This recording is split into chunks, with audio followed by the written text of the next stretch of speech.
Do you know all the letters from A to Z? A, B, C, D, E, F, G, H, I, J, K, L, M, N, O, P, Q, R, S, T, U, V, W, X, Y, and Z. Now I know my ABCs, 26 letters from A to Z.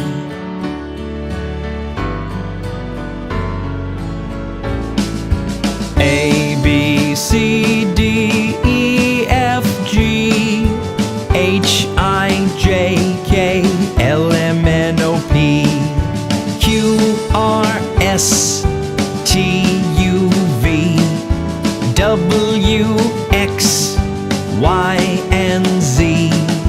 Now I know my ABCs, 26 letters from A to Z. Very good. Everybody, hi. My name is Sonia, and I'm very pleased to be here with you today. Thank you for having us. I have been part of the DTP team for the last year. I've been very involved with the Smart Start series, as well as working with the My Phonics books. So it's a great pleasure to be here today to present this information to you. We'll just wait for the...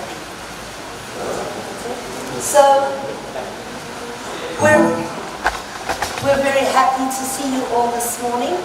We have a very busy day planned for you. We hope that you enjoy today, that you get a lot of benefits out of the information we're going to share with you today. So please know that it's going to be a lot of collaboration. We're going to be working together. It's not just me that will be doing all the speaking. We're going to do a lot of group work. We're going to share knowledge. We're going to hopefully learn from each other too. Okay? All right. So. We need to prepare something. Okay. 1 minute while we get the projector up. Yeah. Right. So did everybody receive their bag this morning? Their Smart Start bag?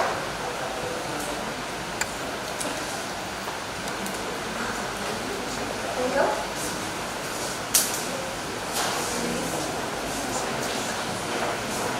All right.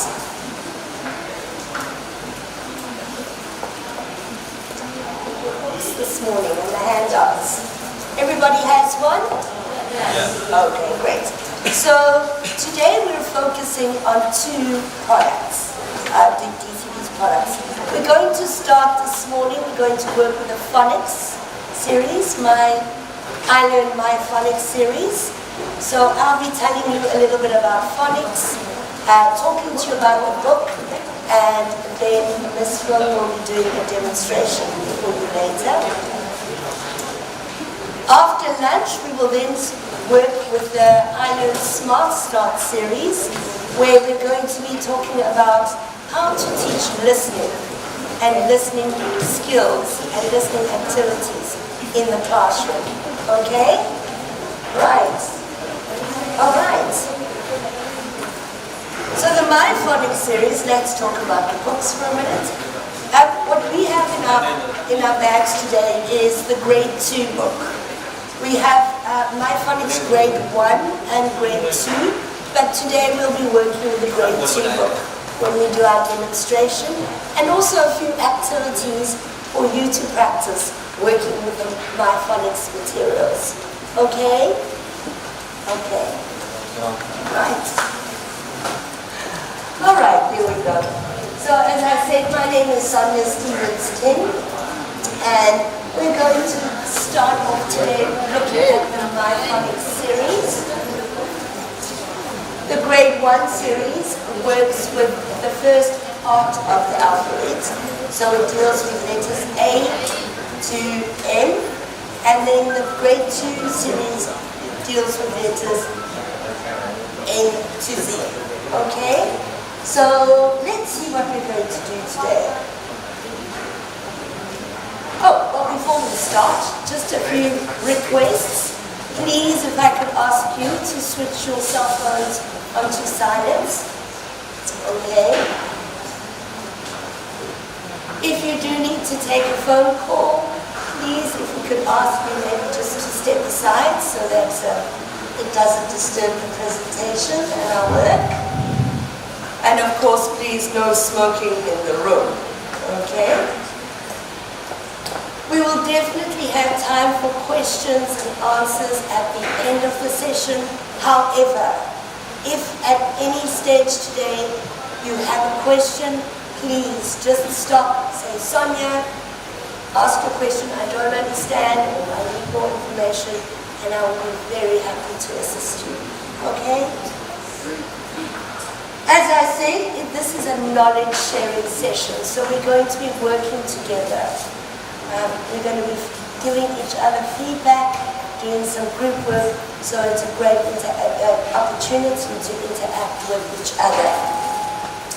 And we will, of course, have breaks during the day for you to take any break, visit the restrooms. All right, so this is basically the first part of the morning, which is the phonics series. We're going to start by, I'm going to give you an introduction to the books. So just to give you an idea of what materials we work with in this series. We're going to be talking about phonics itself. What is phonics and why is it important that we teach it to young learners? We'll have a break, after which we'll have a lesson demonstration. And then after that, we're going to give you a short while to practice some of the activities that we'll have spoken about. Okay. Right. Right, so I think it's time we all did a little bit of work together. Are you ready to have some fun? Yes. Are you ready to play a game? Ready? Are you ready? Yes. Okay, great. Right. So, we're going to start off by playing a game called Stand Up and Sit Down.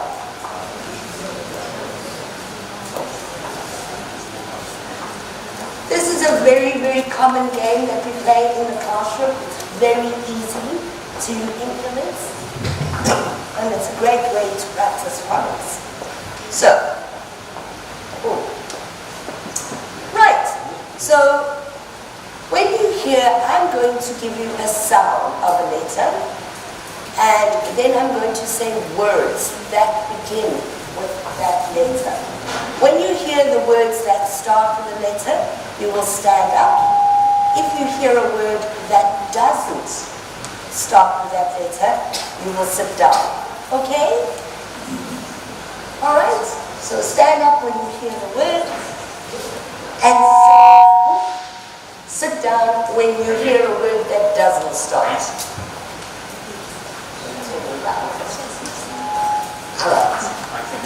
This way. Alright. Okay, so are you ready?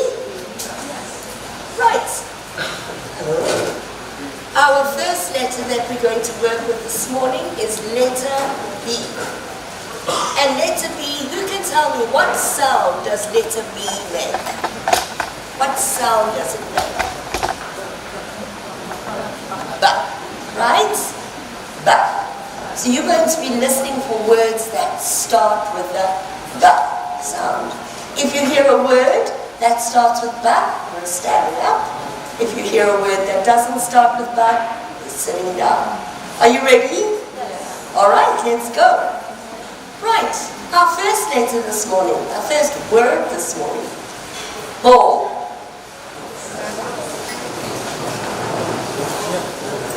Bed. Hair. Ah, very good for those of you that sat down. Hair.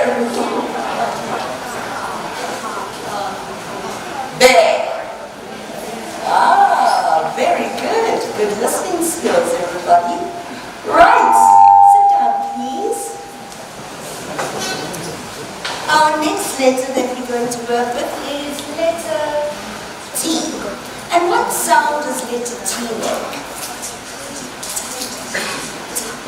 So you're listening up for words that start with a sound. Are you ready? Yes. Okay. Our first word this morning is tiger. T. T.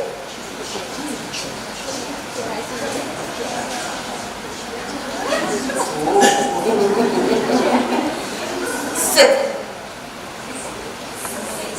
Take. All right, I think you guys are very good at this game. I'm going to speed it up a little bit, okay? Are you ready? Thank you. Sit down. Right. Next letter we're working with this morning is letter K. And letter K makes which sound? All right. Are you ready? I'm going to go faster this time. Right. Kite. Cookie. Kangaroo. Duck. All right. So how many of you sat down with cookie? Oh, okay. All right. Our last letter this morning is the letter N. And letter N makes which sound? Which sound? Oh, I can't hear you. Okay. Our first word is mess. Nest. Nose. Oh. Tongue. Oh. Note.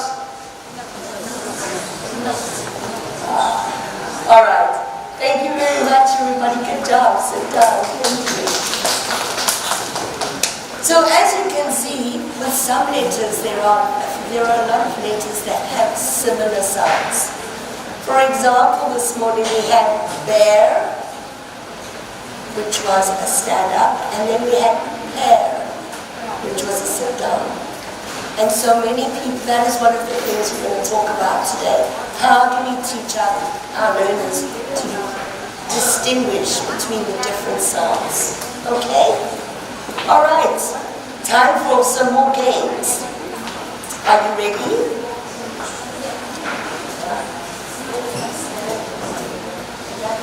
Okay. Right. Does anybody know what a tongue twister is? Has anybody used tongue twisters in their classrooms before?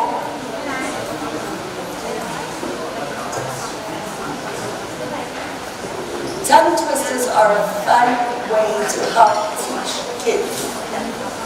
Let's just wait for a minute. Can everybody hear me? Can you hear me? Yes. All right, great. All right, so tongue twisters, we're going to have some fun with that this morning. So this is the first tongue twister that I'm going to introduce you to. There's a lot of letters that start, a lot of words that start with the letter B. So it sounds like this. Betty bought some butter, but the butter was bitter. So Betty bought some better butter to make the bitter butter better. Okay? Do you think you can do it? Do you think you could say this? All right, one more time, I'll say it for you. Betty bought some butter, but the butter was bitter. So Betty bought some bitter butter to make the bitter butter bitter. So now what I'm going to do is I'm going to ask you to work with your partners.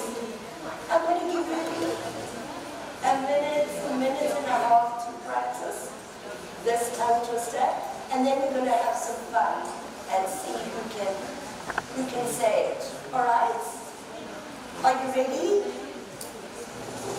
Everybody okay?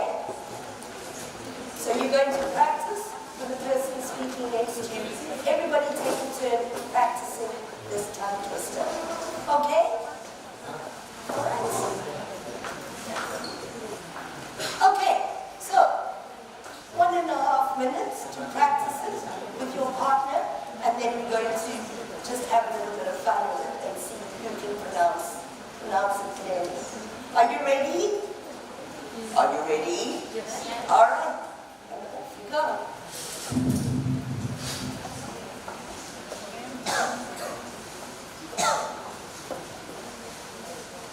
To hear you practicing. All right. Are you practicing? I want to hear you. Let's see. Okay. So who is ready to try?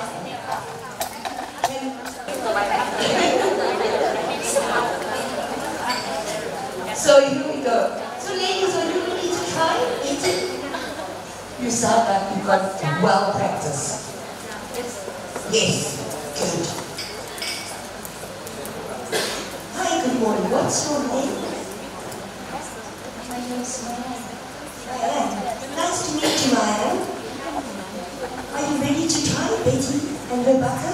Yes. All right, here we go.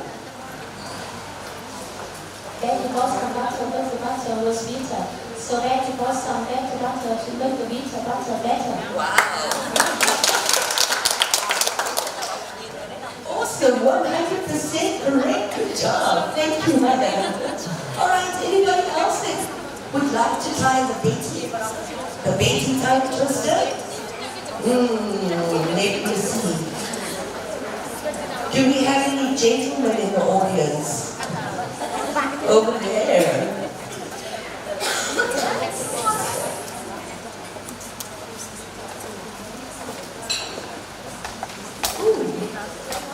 Good morning, sir.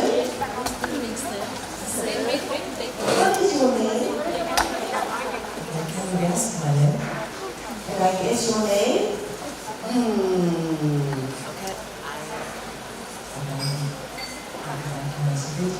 My name is not green and not blue. Can you guess my name? Not green and not blue? Yes. Teacher?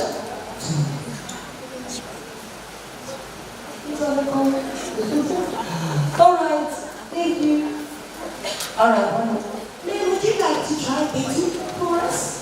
Quickly? Okay, well, what is your name? So, nice to meet you, Zoe. Good job. Betty bought some butter, but the butter was bitter. So Betty bought some better butter to make the bitter butter better. Okay, I think you're very good at this tongue twist again. So what I'm going to do is I'm going to just make it a little more difficult, and I'm going to introduce you to one more tongue twister. Okay? So you've all got Betty and Rebecca. Let's see how we do with Peter and his pickles. That's a lot of words that start with P. So let's see how it goes. Peter Piper picked a peck of pickled peppers. If Peter Piper picked a peck of pickled peppers, where's the peck of pickled peppers that Peter Piper picked? Wow. One more time. Peter Piper picked a peck of pickled peppers. If Peter Piper picked a peck of pickled peppers, where's the peck of pickled peppers that Peter Piper picked? Okay? Right. So let's see how we do with this one. So again, I'm going to give you 1.5 minutes to practice it. And then we're going to see who can say it without getting their tongue all twisted. All right? Ready and go.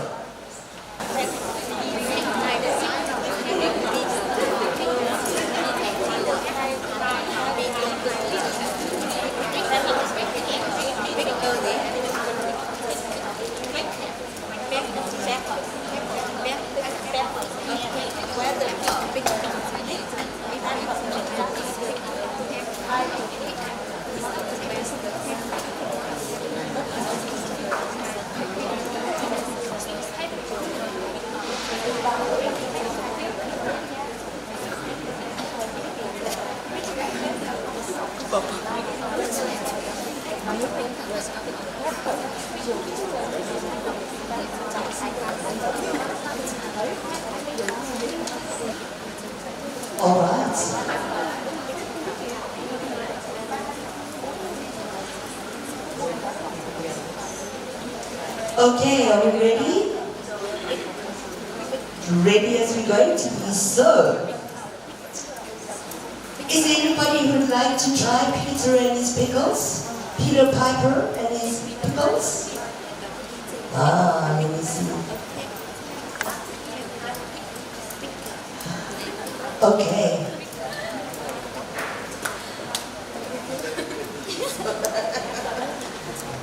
Ma'am, can I ask you, would you like to try? Good morning, what is your name? My name is Natalie. Nice to meet you, ma'am. Are you ready to try Peter Piper? Okay, let's go. Peter Piper pick a bit of big pepper. If Peter Piper pick a bit of big pepper, where's big pepper that Peter Piper pick? Good job, thank you so much. Now, I saw some gentlemen in the back there who were practicing hard. So let's go see how they do it. Good morning. I see you practicing this very hard. Would you like to try? Okay, what is your name, sir? Nice to meet you. Right, are you ready? You think so? Give it a try. All right, there we go. Thank you. Peter Piper pick up pepper. Peter Piper pick up pepper. Pick up pepper. Peter Piper pick up.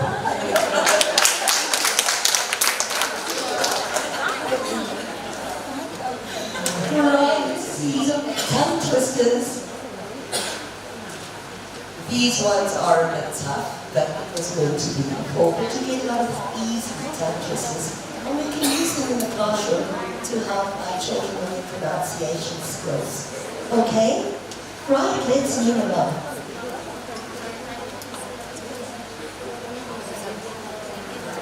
Thank you so much, everybody.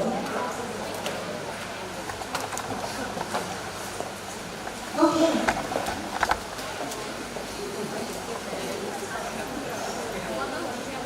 Right, so let's talk about today and our phonics workshop and what we want you, teachers, to walk away with today.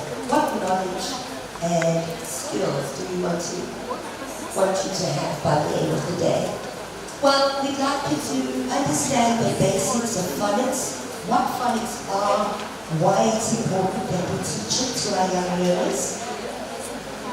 We'd like you to have a good knowledge of the I Learn My Phonics books, or the series.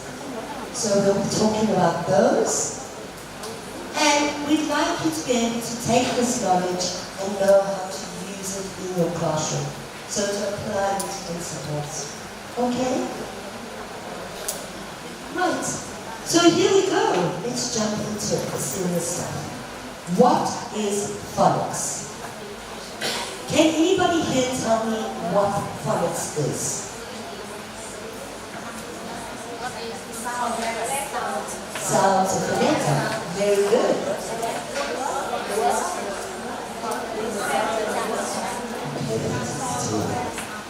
Sorry, ma'am. Sounds of them?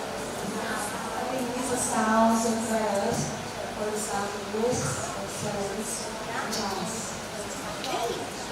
Very good. So it is very much all about sounds. Okay? And to start off, let's start with the sounds of the letters. So let's see. What it is really, phonics, is a way of teaching children how to speak, read, and write English. As we say, it focuses on the sounds. So we're teaching the alphabet, but we're also teaching the sounds that the alphabet makes. So for example, the letter A makes which sound? A, the sound is A. B, the sound is E, the sound is E. There you go. So the name of the letter and the sound of the letter are two very different things. So it's important that the children can recognize the sounds. And by doing that, we're giving them a very strong base to build on the 4 skills that we teach them during the English, while teaching English. Can anybody tell me what those 4 skills are? What are the skills we are teaching children in English? Reading? What's another one? Writing, very good. Listening, that's a very important one we're going to focus on today. Reading, writing, listening, and speaking. And all of these skills, we need phonics to help teach them correctly. Alright? So that's what phonics is, but why is it important that we teach phonics in the classroom? Well, as we said, it teaches the children the difference between the sounds of the letters, okay? So they can distinguish between the different sounds. A lot of sounds sound very similar. For example, this morning when we were doing our stand-up, sit-down activity, we had bear and pear. And a lot of people, it's very difficult to pick up that difference. So phonics helps with that. So from that point of view, we're working on their listening skills, teaching them to listen for the different sounds. Phonics is a wonderful start to introducing children how to pronounce words properly in English.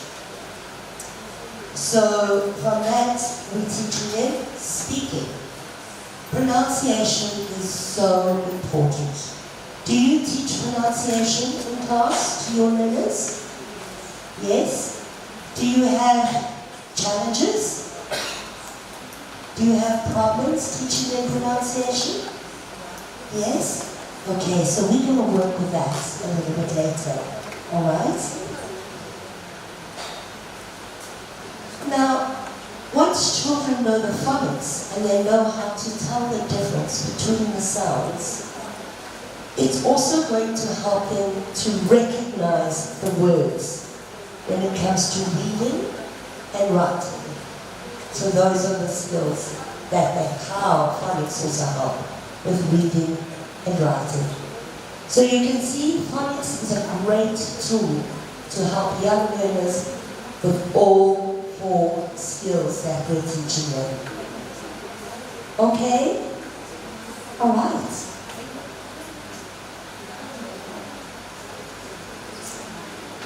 Okay. So let's talk about the My Phonics books. And everybody, you have your My Phonics grade 2 book? Yes? Fantastic. Can I ask you to take it out so that we can refer to it during our presentation? So to start off with, you can see it's a great book. It's a color book, full color, filled with lots of fun, interesting images. So it's a fun learning material for our children to work with. We're working with grade 2 today, but as I mentioned, it starts with grade 1, which works with letters A to N and letters A to Z in grade 2. So it's a modern phonics series, built for these all 4 aimed at learners in grade 1, grade 2. Lots and lots of fun activities. If you look at the pictures, they're fun, they're colorful. There's a lot of different variety of activities. So we want the children to be interested. We want the children to have fun and wanted to participate in the lessons, and these materials help them with that. Like we said earlier, it's a foundation. Phonics is a foundation for later learning of the 4 skills, which is your reading, writing, listening, and speaking. So we're going to use these 2 books to start with grade 1 and grade 2 and build a solid foundation for them to move on to the next set of books, which we would recommend the Smart Start series, which we'll talk about this afternoon. Okay? Right, what does my phonics really want to achieve?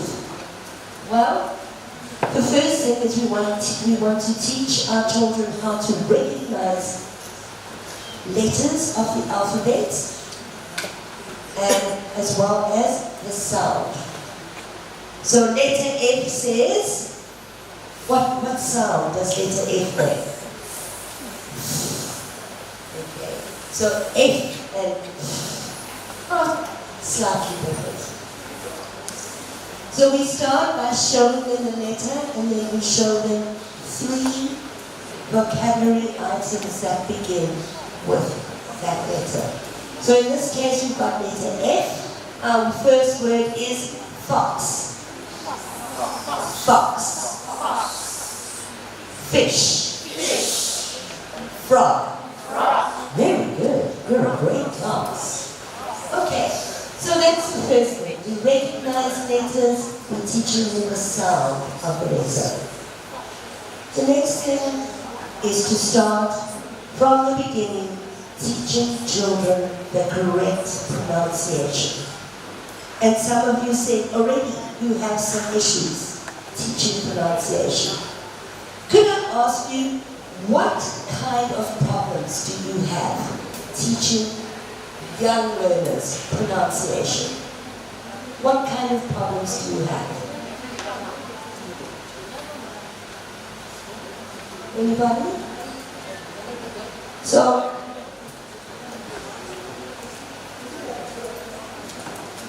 to start off, for me, because I've been teaching in Vietnam for 4 years now, and for me, one of the most common pronunciation challenges that Vietnamese learners have will be pronouncing your initial or your first sound or your final or last sound.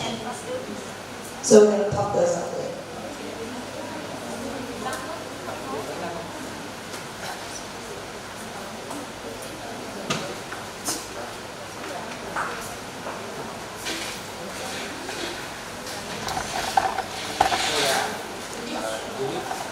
Will it be better there?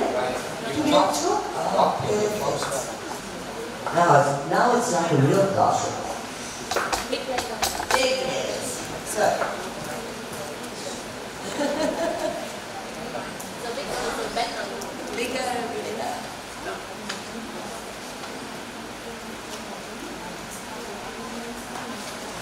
Alright, so an example of this is, I might have somebody that says, I like your wife.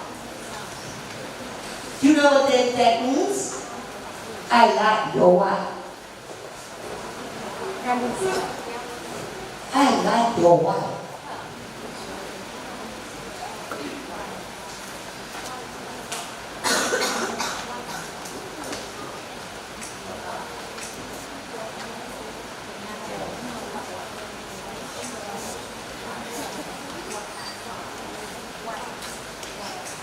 So very often we forget a very, very common problem.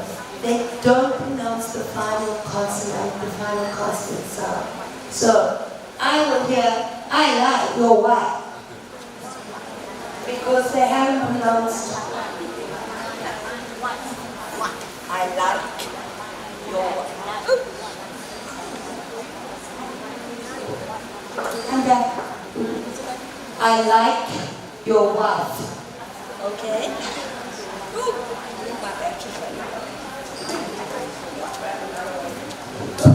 Right, so that's final sounds. Has anybody had this problem with with your learners? Yes? Okay. Or what other problems? Can you give me examples?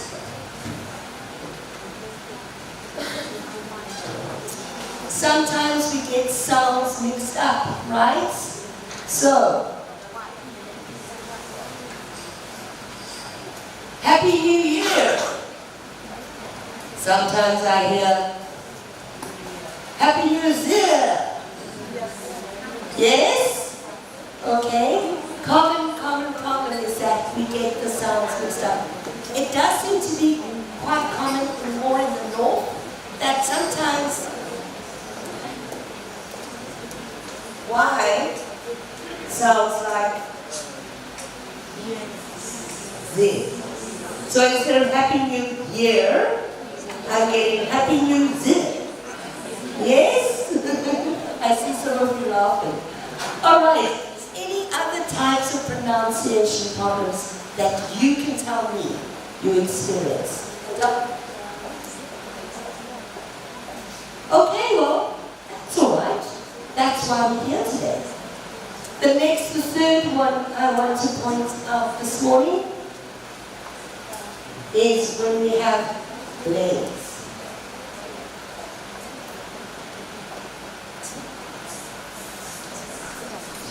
Right. Now, this is common because it's a sound that you don't have in Vietnamese, right? You don't have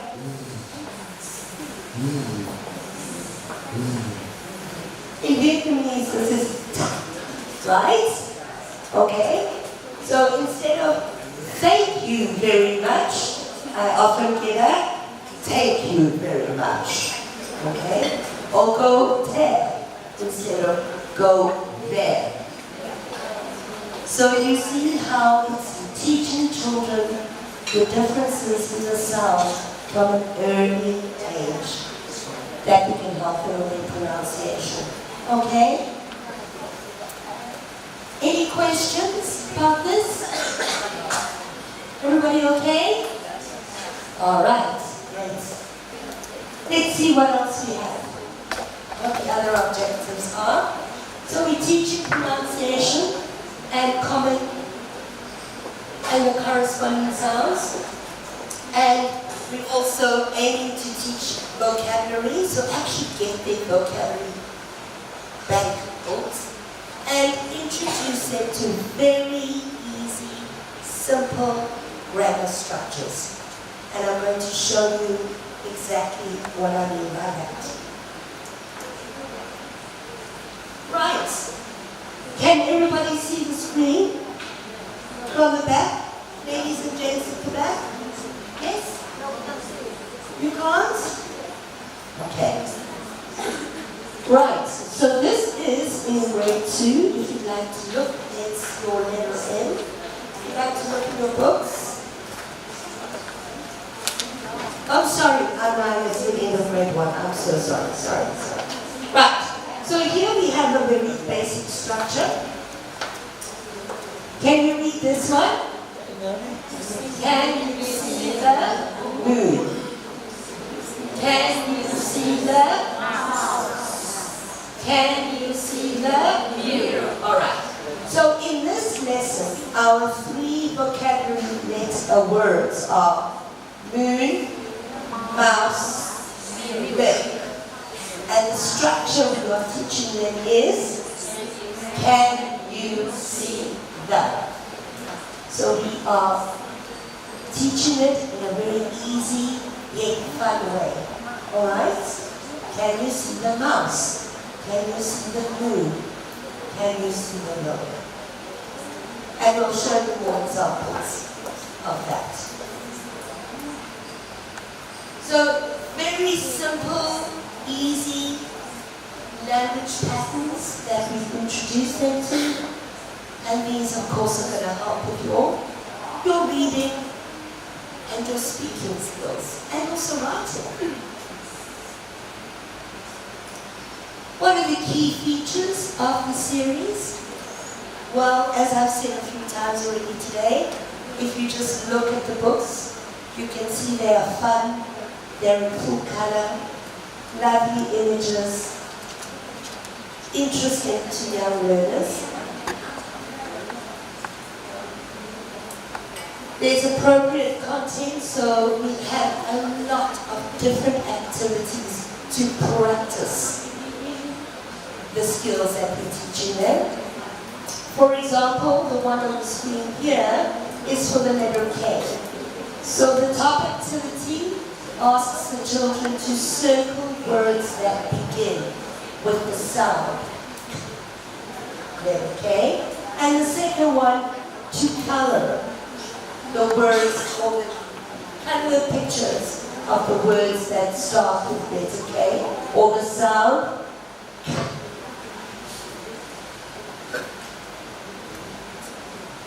Lots and lots of different activities. And activities that young kids like to do. We've got games.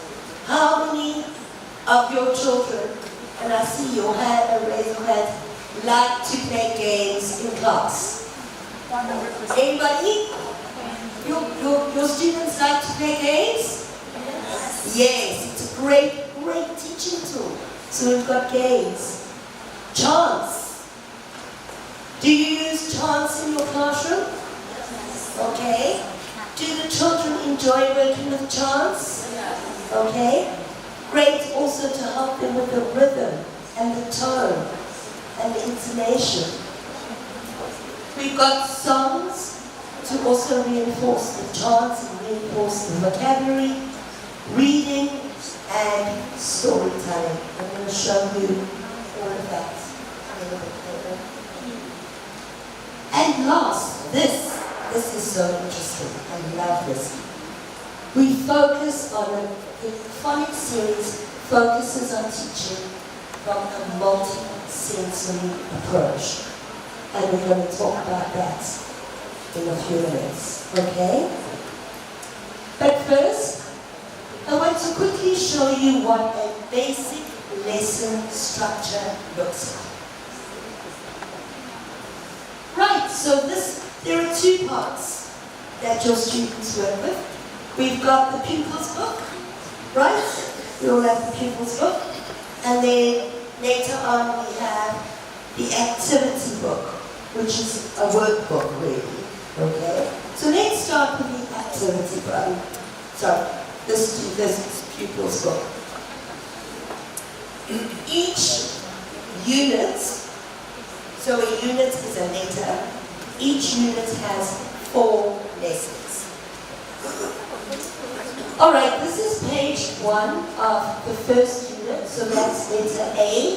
And who can tell me what sound does letter A make? Sorry?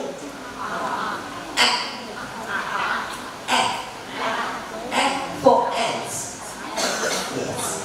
So, our 3 words we teach in this lesson are vocab items. Ants.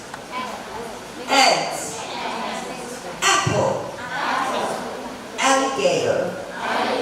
Okay, so there are vocab items. It's letter A, we're starting, so a very easy grammar structure. An ant, an apple, an alligator. Okay, so this is lesson 1. We're going to start off. We teach the letter. Alright? Writing skills, so important. Look at the instructions. It says, listen, point, and repeat. And then color. Then we go on to the story, or the reading activity, where we're going to listen and point, and then color afterwards. So let's show you how that works.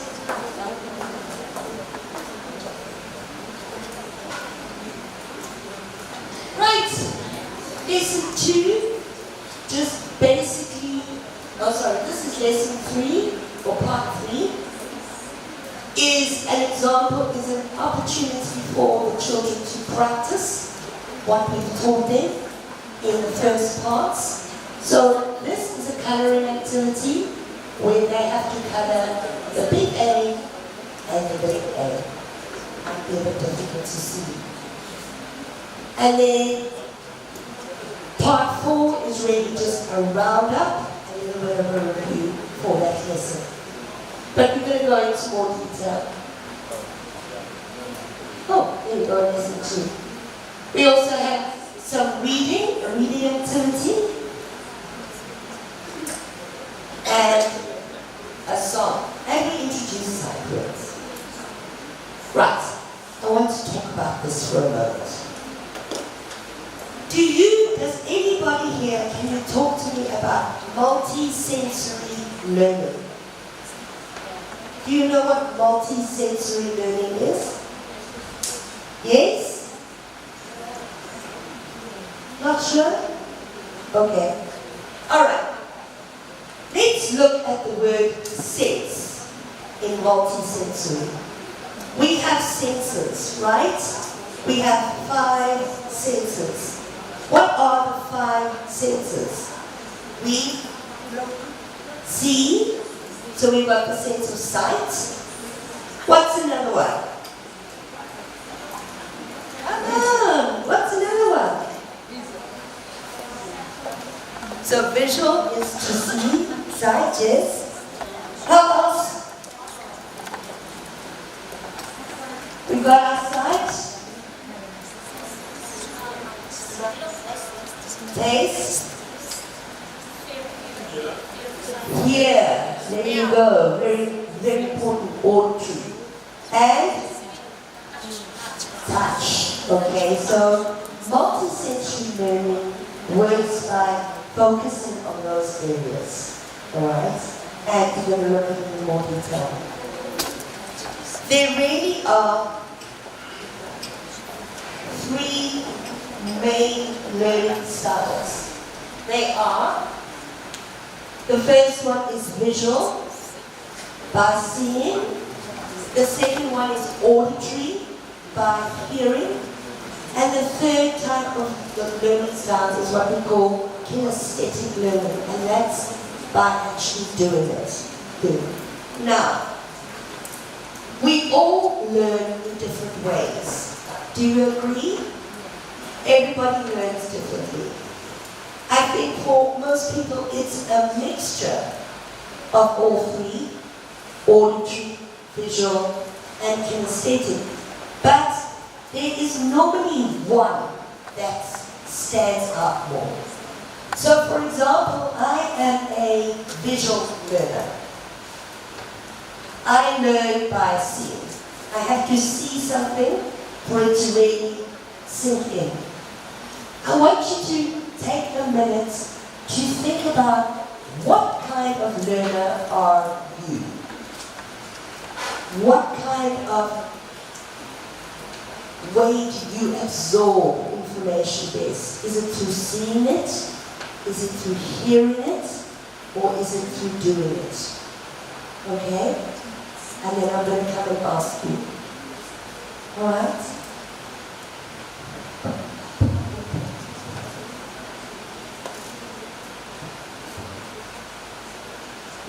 Okay. Let me start. I'm going to start by asking my colleague here.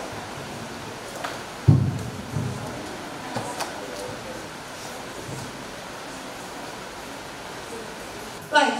So everybody, can you hear me? Yes.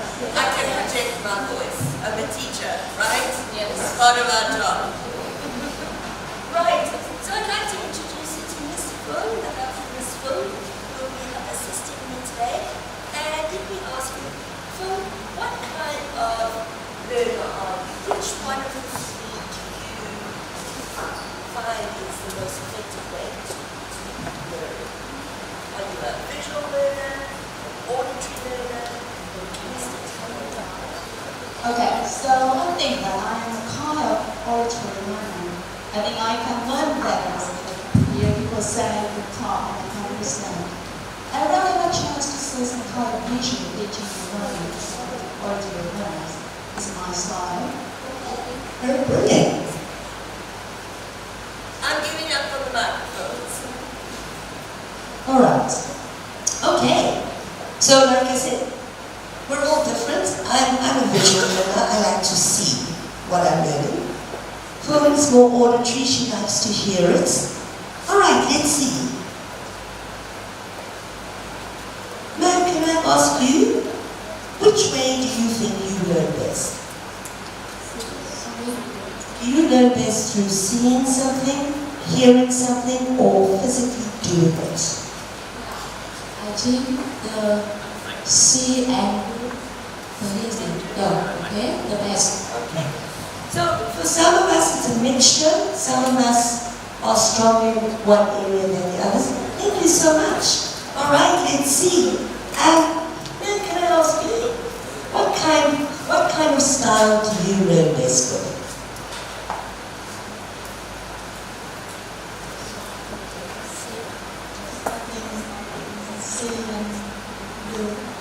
Seeing and doing it. Okay. Seeing and doing it. So, right, let's have a little, can I ask for a survey? For a show of hands, hands up.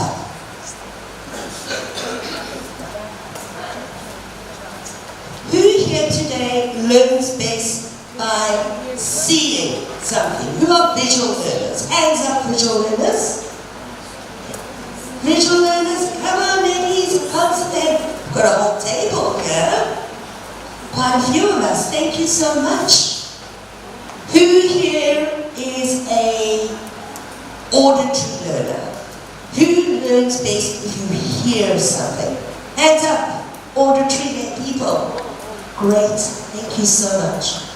And who in the audience today is a kinesthetic learner? Who learns best by actually doing something?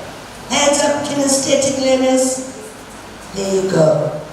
And a mixture of all of them, but some are stronger than others. So where am I going with this? And phonics. Well, let's see. Phonics. The phonics books have been designed to incorporate all these different learning styles. Okay? So, let's have a look at how we do this. So this is letter D. This is lesson 1, part 1 and 2 of letter D.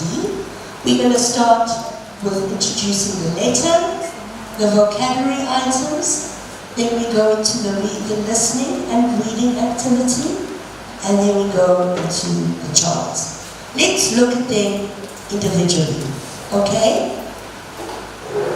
Right. I'm going to play the audio for you, and then I want you to tell me which type of learner would this work for. Okay? Are you ready? Are you ready? Yes. Let's start.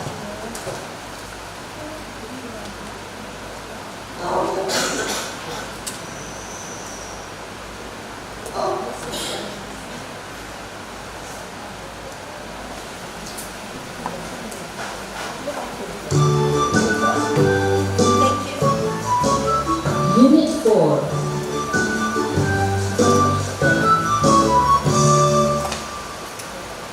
Exercise 1, page 14. Listen, point, and repeat. Color. Deaf. Dog. Deaf. Drum. Deaf. Dragon. Okay, so I want us to do it. Let's actually physically practice it, okay? We'll do it again.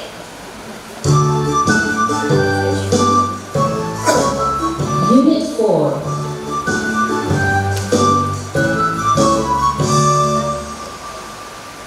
Exercise 1, page 14. Listen, point, and repeat. Color. All right. Deaf. Deaf. Dog. Dog. Deaf. Drum. Drum. Deaf. Dragon. Okay, so what we're doing in class, This is the letter D. The letter D makes the duff sound. Okay, so we're going to go listen, point, repeat. Da, da, da,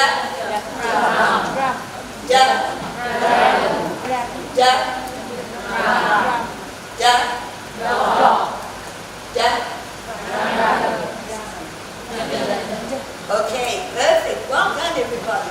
So, which kind of learning styles would this appeal to? Mixes. A mix. Okay. Which one specifically? Visual. Yes, they're looking at it. Kinesthetic. How? You're saying it, and also you are pointing. Okay. And the listening activities, you're appealing to auditory learners. Okay? Fantastic. So that's the beginning. Let's look at the next one.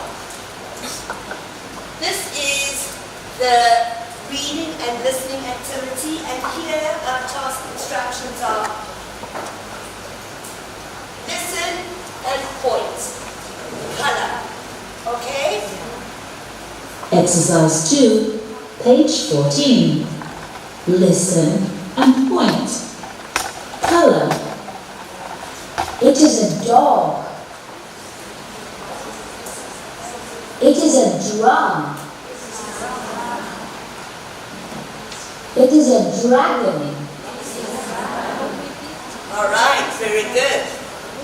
So, it is a dog. It is a drum. It is a dragon. All right, so again, look at this and tell me what kind of learners would it be? Well, auditory, visual, kinesthetic would learn from this type of activity. Would it work for visual learners? Yes? Yes, they're looking, they're physically seeing the dog, the drum, the dragon. Would it work for auditory learners? Yes, you are listening to the actual audio. And what about those of us that learn from doing, kinesthetic learners? How are they learning through this activity? They're pointing and also color. So they're getting a chance to color. Okay? Right, so we've done the words, the vocab, we've introduced the letter, the sound, we've introduced the very basic grammar structure. Who can tell me what the grammar structure is in this lesson? It is very easy, very simple for young learners.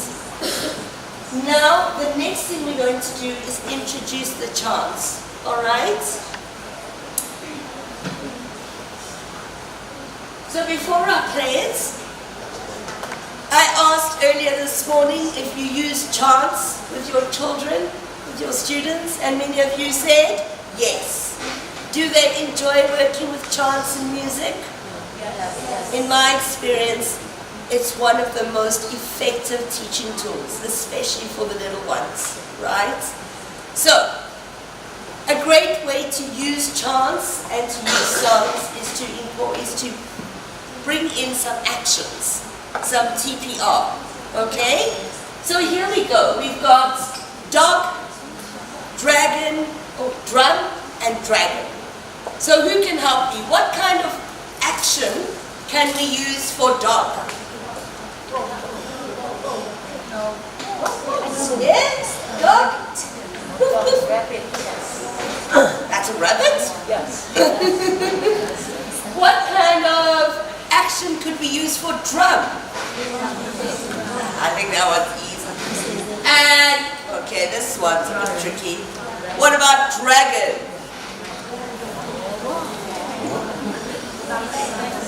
Head and tail. Alright, so here we go. So we can use the actions, okay? practice so we're all on the same page. Dog. Dragon. But I have the tail. Drum. All right, good. So let's play the chants and let's use the actions. Is it working? Like that. Is that better? Okay. So we're going to play the chant. We're going to use the actions. Are you ready? Yes. Come on, let's stand up for this. Let's get a little bit of stretch our legs. Okay? All right. I want to see some dragons here. All right. Are we ready? Okay. Exercise 3, page 15. Chant and show.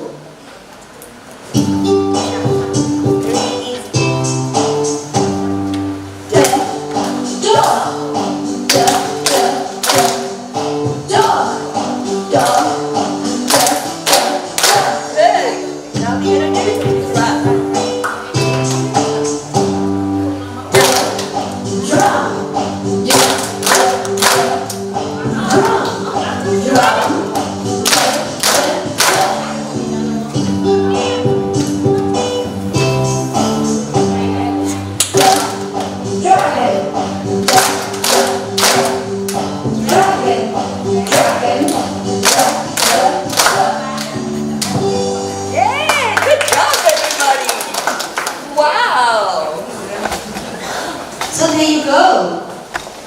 Do you think that would work in your classroom? Yes? Do you think your students would enjoy doing something like that? It's fun.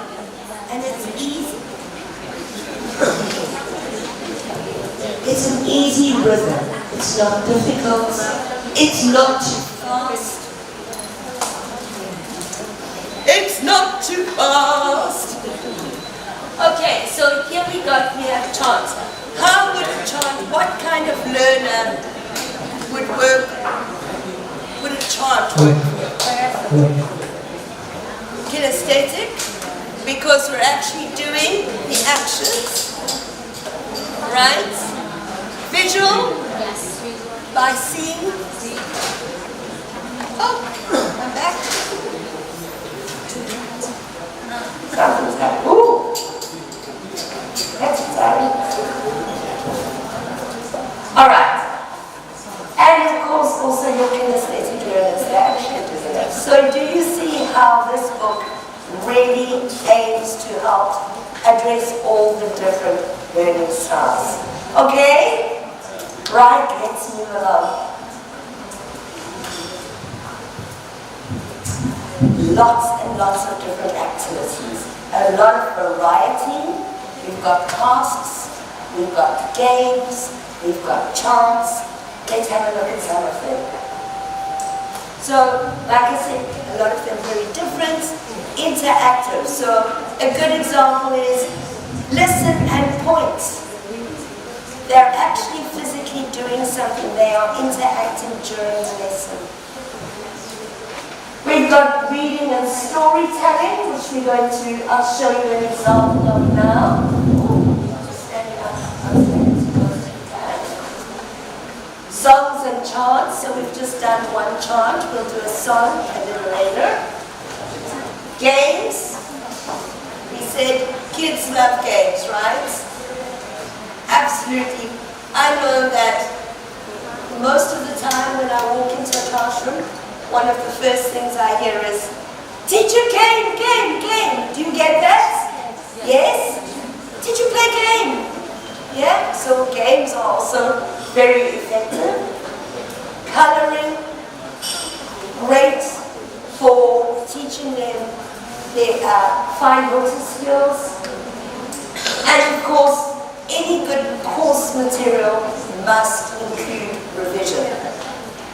Okay, revision is so important. Revision is what helps take that information from your short-term memory and moves it into your long-term memory by revision. Okay? Right, so here we've got reading and storytelling. I'm going to show you two different types of storytelling. So this is still without letter D, our dog. Dog. Sorry? Thank you. And? Alright. So now we're going to introduce a very basic and very easy reading activity for young learners. We've already introduced our structure. It is up. Okay, we've done it in our earlier activities. So here we go. Can you read the story with me? What is this? Dog. Alright, so this is? It is a dog. Very good. What is this one? Drum. Let's go. It is a drum. Now we're going to make it a little more difficult. Dragon. Drum. It is a dragon with a drum. Very good. And the last one. It is a dog on a dragon with a drum. Okay. So can you see? It's an easy way to introduce learning to the little ones. To introduce reading. I'm sorry. So this is one format of storytelling. The next one I want to show you is a revision exercise. Alright? So as I said, revision, so important. So this is an exercise from a revision activity where we are revising A, B, C, and D. Okay? And we're using, again, very basic grammar structures. So who can tell me, what is this? Can you see this? Is it small? Dog. And this is a bear. So they've already learned bear as one of the B or B vocab words. And again, we can do some TPR. Look at the dog. It is on the leg. Alright. Number 2. Here we have an ant, which is part of our ant or A vocabulary. Look at the ant. It is on the 2. Here we have a cat. Again, a vocab item from C. And clock. Look at the. There we go. Alright, so we're reviewing a lot of different vocab items here. The last one. This is the one we've just done. Look at with a. Okay, so they could listen, they could read, we could incorporate some TPR actions, okay? Many different ways. Now, to finish this off and to check our students' understanding of the story, we've got an activity. It says, which animals are in the story? Color. Our first animal here is a, what is this? Dragon. Do we have a dragon in our story? Yes, we do. So here we go, we can color our dragon. What color would you like to make the dragon? Blue. Okay. What animal is this? Bear. Do we have a bear in our story? Yes or no? No. So are we going to color the bear? No. No bear, we're not coloring. Animal number 3, what is this? Dog. Is there a dog in our story? Yes. Yes, there he is on the bed. So, are we going to color the dog? Yes. What color would you like to make the dog? Black and white? Sounds great. Next animal we have here is a cat. Do we have a cat in our story? We do? Where is the cat? Where? On the clock. That's right. So we're going to color that cat. You color the cat whatever color you like. Okay? What's this little animal here? Bee. Do we have a bee in our story? Are we going to color that bee? No, we're not. And the very last one? The little one? Ants. Do we have an ant? Where is the ant? He's on the bed too. So we can color our ants. What color would you like to color the ants? Brown. You go and color it brown. Okay? So here we go. This is an example of how we can teach reading, writing, and also check our students' understanding in a revision exercise. Okay? All right, great. Oh, wrong button.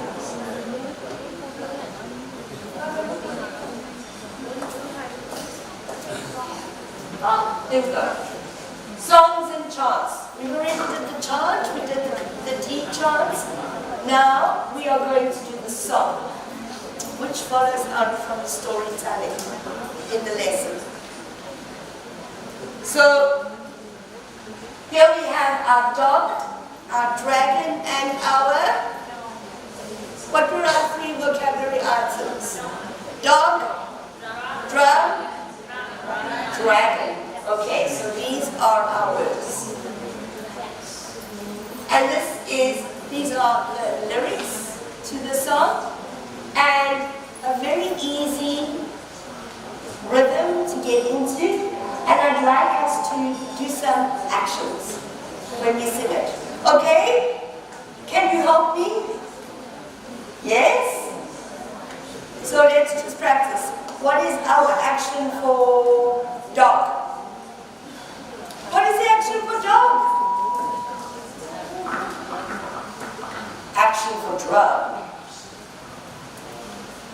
And the dragon. All right, you got it.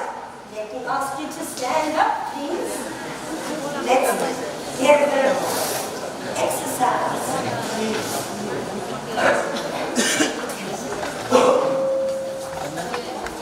Are you ready?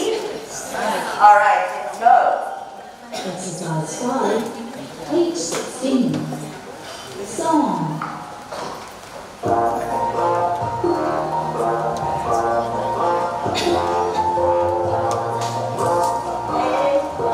Here we go. It is a dragon with a drum. Boom, boom, boom, boom, boom, boom. It is a dragon with a drum. Boom, boom, boom, boom, boom, boom.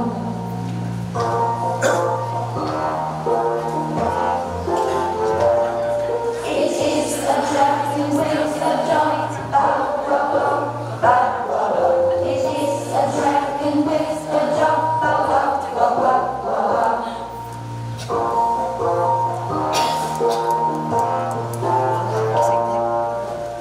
All right, good job. Thank you so much. Right. So can I ask you a question? Grade 1. How many of you teach grade 1? Can I see a hand? Round of hands? Grade 1 teachers. Only a couple? All right. Do you think that this is an easy song for them to sing? Do you think it's a good rhythm? Do you think they would have fun singing the song? There you go. It's effective. It's a great tool. I love music. I love teaching with music. All right, let me hurry up so that we can move on. So the next part is this, the activity book. Have we all got our activity book? Let's look through it very quickly. Can you see? Nice and colorful. Yes? Normally these workbooks, a lot of them are black and white. It's boring for the children. Now, activity book, there are 2 pages for each unit. So for each letter, 2 pages of activities. Let's see.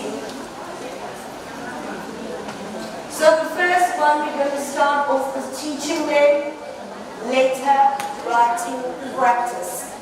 Okay? If you see, it's the same structure in your books. We start off, we teach them trace and say. So how do you draw the letter correctly? Uppercase and lowercase. So trace and say. So it would be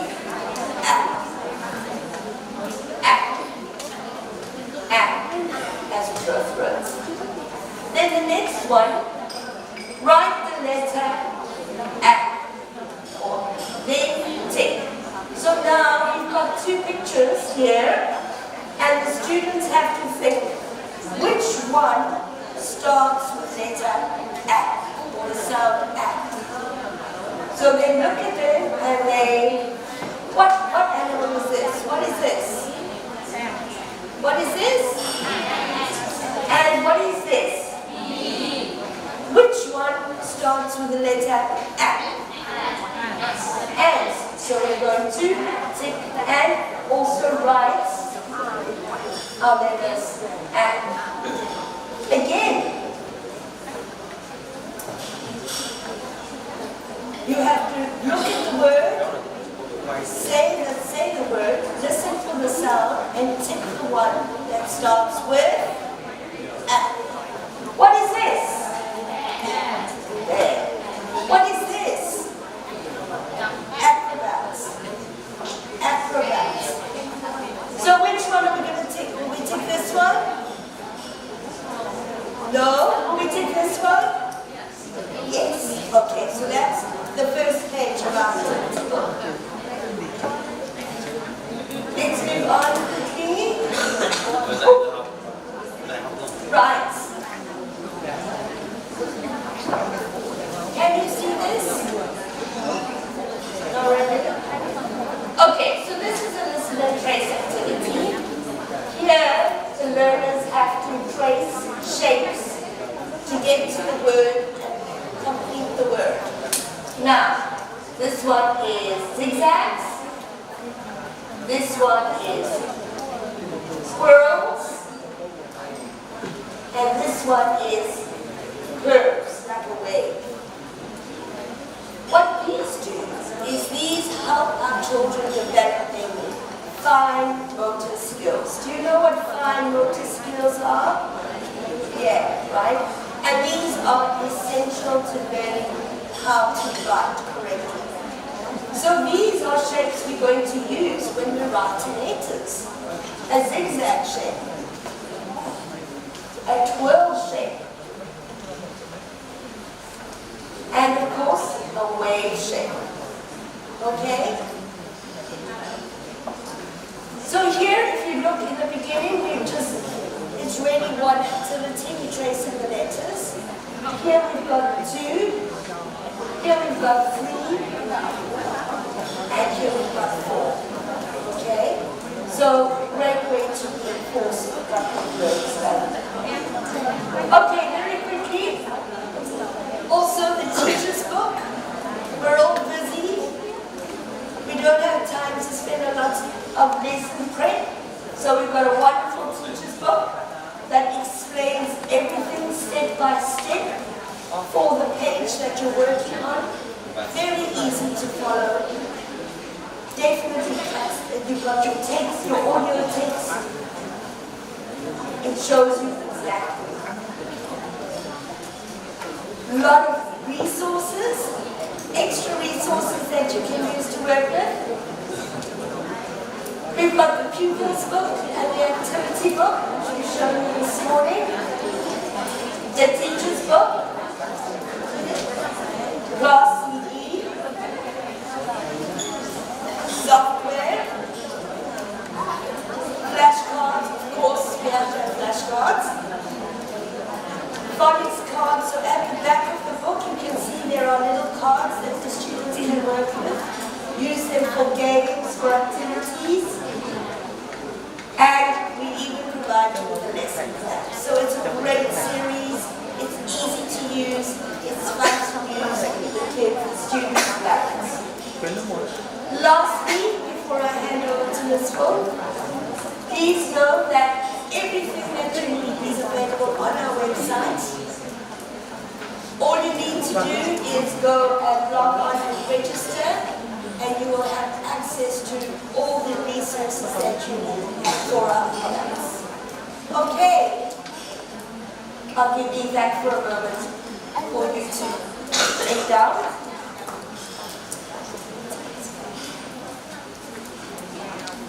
Okay then.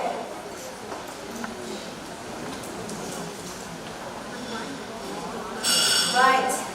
Now I'd like to introduce my colleague, Ms. Fung, who's going to come and do a demonstration or demo for us. Thank you so much. Oh, would you want a break? Okay, well that's it. So it's definitely time to have a break. Yes? Yes, we've been sitting patiently for a time. So where are we? Bây giờ là 9:40 thì xin mời quý thầy cô nghỉ giải lao trong vòng 15 phút. Kính thưa quý thầy cô, em xin giới thiệu là Phương, là chuyên viên đào tạo của DTV Online chi nhánh tại Thành phố Hồ Chí Minh. Lúc sáng thì cô Xuân Nha cũng lại có trao đổi với cô về ngày nay của trình giáo trình Island Smart Start vào Island Mindfulness. Thì thầy cô cũng biết là Island Mindfulness mình hướng đến cho lớp 1 và lớp 2 và lớp 3, lớp 4, lớp 5 thì mình hướng đến một giáo trình là Island Smart Start mà chiều nay chúng ta sẽ làm việc. Thì để cụ thể hóa về cái phương pháp giảng dạy của Island Mindfulness thì sau đây sẽ dành ra một cái bài học mẫu, một bài trong cái sách Grade 2 thì thầy cô cũng đã có sẵn trên bàn rồi. Thì thầy cô xin hỏi dùm em là cái letter P và lesson 1, letter P, lesson 1. Và em cũng xin nói trước một chút là thông thường một tiết học ở tiểu học mình là kéo dài trong 35 phút phải không ạ? Và cái tiết demo của em nếu như có thầy cô sử dụng tất cả những hoạt động thì nó có thể lâu hơn, thậm chí đến 2 tiết rồi. Nhưng mà em vẫn cố gắng là mình sẽ có càng nhiều hoạt động cho các thầy cô càng nhiều thì càng tốt. Và thứ hai nữa, các thầy cô đều là những giáo viên có rất là nhiều kinh nghiệm trong việc giảng dạy tiếng Anh trẻ nhỏ và đã sử dụng rất là nhiều bộ giáo trình rồi. Cho nên những cái hoạt động hôm nay là những cái hoạt động đề nghị cho các thầy cô thôi. Nếu như các thầy cô có những cái phương pháp tốt hơn, có những cách làm tốt hơn thì các thầy cô có thể chia sẻ sau cái buổi demo. Và một lần nữa, you are my grade 1, grade 2 students, okay? Okay, so I am the teacher. Okay? Good. So try to have fun. Don't be shy.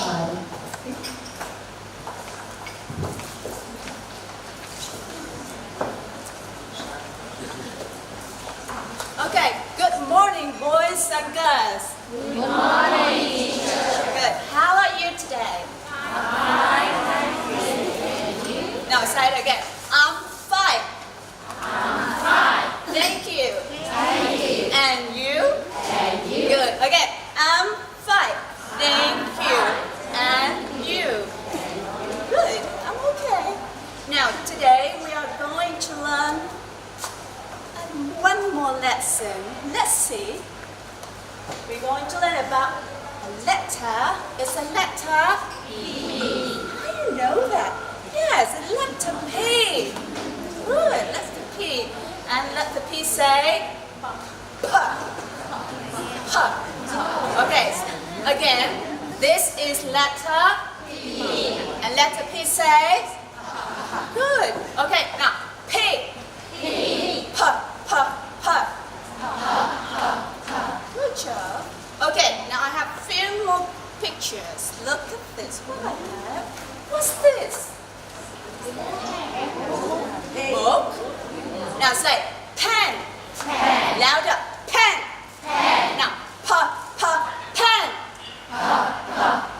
Good. A pen you can write. Okay? One more. What's this?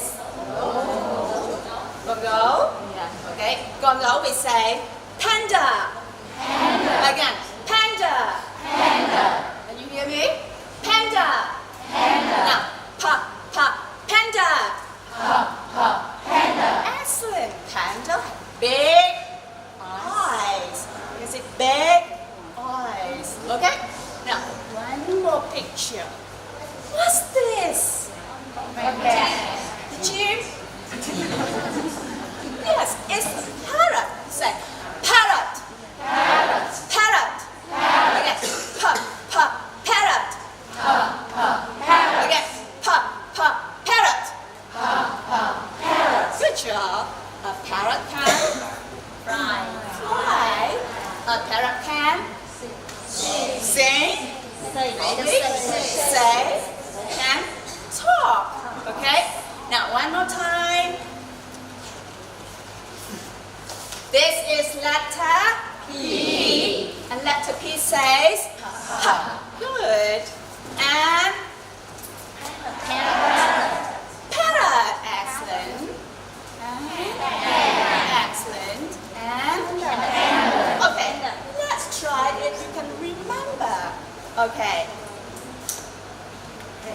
Pen. Excellent. Panda. Parrot. Excellent. Boys and girls, now look at the screen. It's looking at.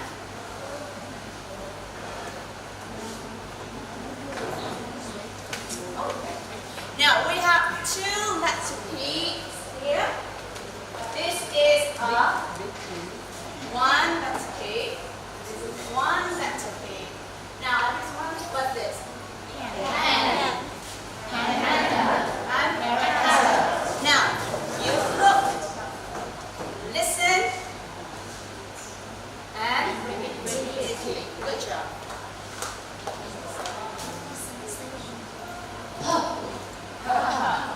Okay. Good.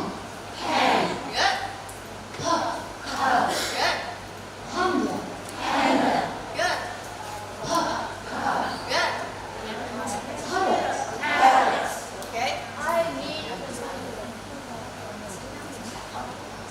Okay, so this is group 1, this is group 2, and this is group 3.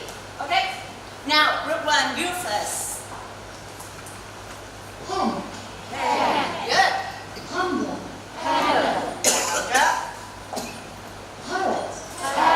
Excellent, group 1. Okay, now group 2, I want you to say louder. Good. Excellent. Okay, now group 3, you must try harder. Thank you. Excellent. Excellent. Okay, now boys and girls, open your book. Open your book. Page 10 and 11. Okay? Now, you see here, letter P, and letter P say P. Now, everyone, look, listen, and point. Now, pen. Now, you point. Good. Panda. Excellent. Parrot. Okay, you can do it. Now, I say, you listen, and point. Now, pen. Good job. Parrot. Panda. Parrot. Now make quicker. Panda. Parrot. P.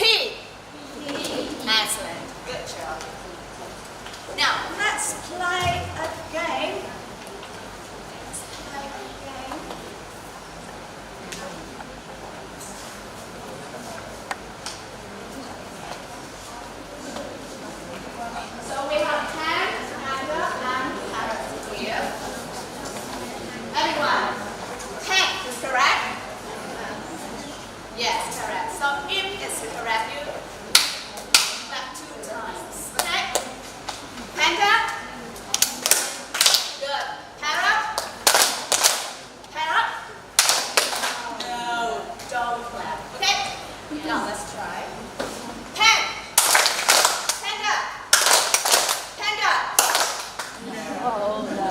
more time. Yeah. Pen. 2 times, okay? Panda. Good job. Parrot. 3 times. Excellent. Okay, now let's try another game. This game is listen and play. And now we play another game. Listen and drum. I need 4 students. 1, 2, 3, and 4. Please come. Don't be shy.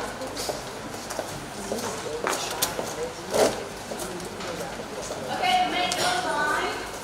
Make your line. Thank you. So you have letter A, you have pen, you have panda, and you have parrot. Okay? Now show us your cards. Show us. So what you have? What you have? Good. What you have? Good. So when I say, if you have that, you will jump. Okay? Now, hey, pen, panda, good, parrot, cricket, ready? Pen, good, panda, parrot, good, okay, pop, parrot, panda, pen, panda, parrot, pen, pop, panda, parrot. Okay, thank you so much.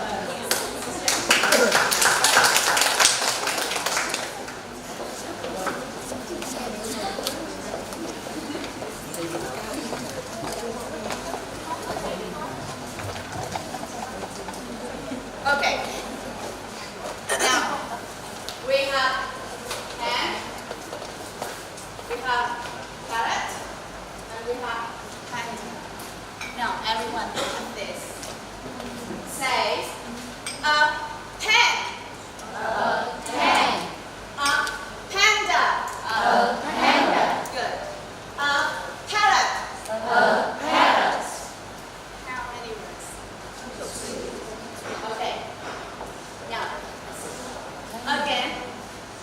A pen. Good. A panda. Good. A parrot. Okay, I need 1 student, please.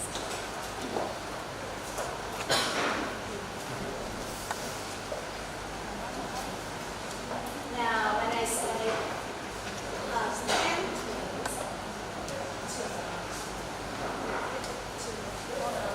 A pen, please. English. A panda, please. A parrot, please. English, please.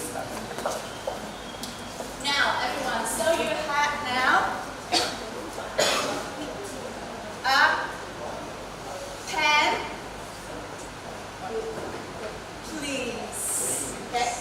Here you have a panda, please. Yeah. Here you have a parrot, please. So what is please? When you say please.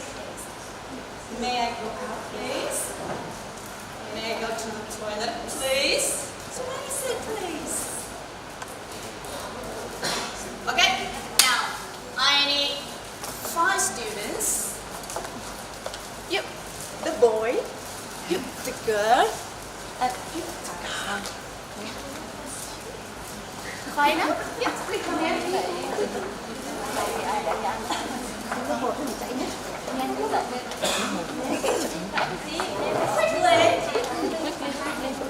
Yes, Miss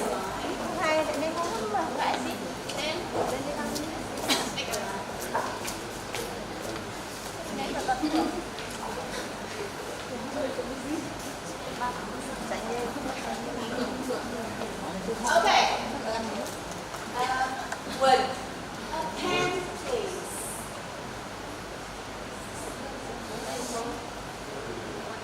Thank you. Good job. Now, a parrot, please. Thank you. Good job. Now, good. A panda, please. Yeah, thank you. And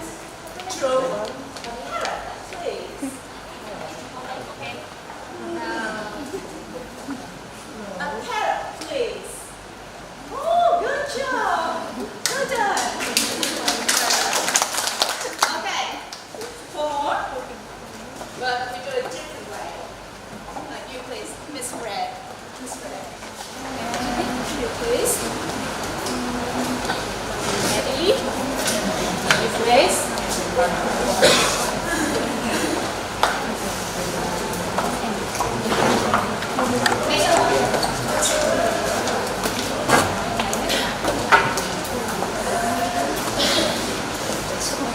what's your name? Me, what do you want?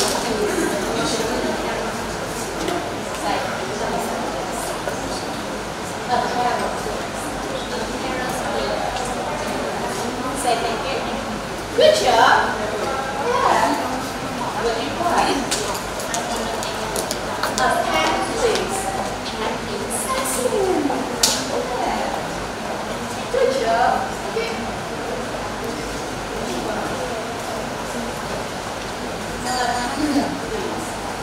Excellent. Now,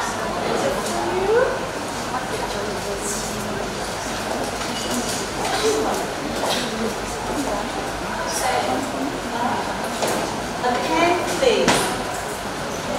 Excellent. Here's your pen. Good job. Let me see. Okay. Now, everyone, look at the screen.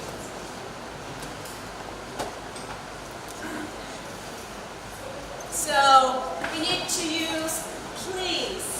Please. Now look at the screen and tell me what can you see? Okay? What can you see? Hands up. I can see panda. Panda. Good. What can you see?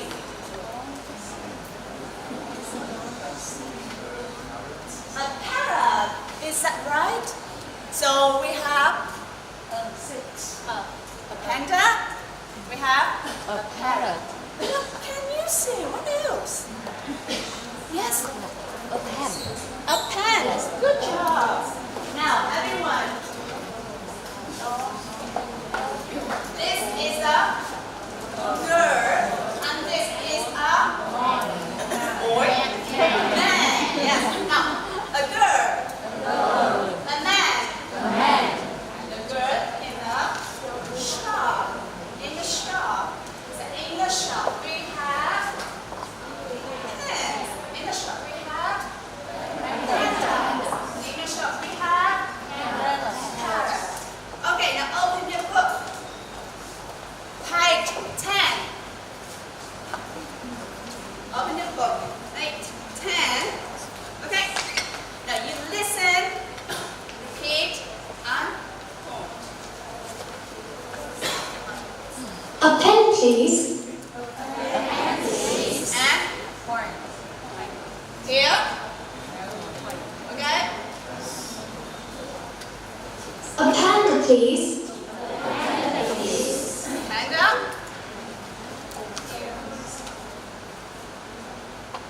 A parrot, please. Where's parrots? Good job.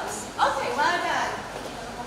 Now, everyone, it's time for a chance. You already learned about pen, panda, and parrot.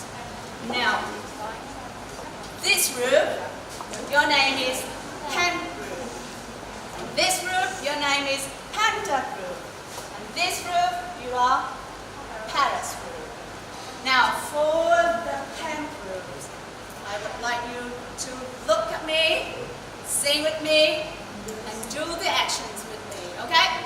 Now, I will do it slowly, and then faster. Okay.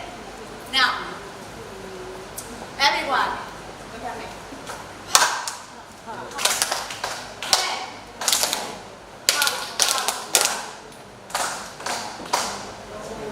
No. Okay. Pen.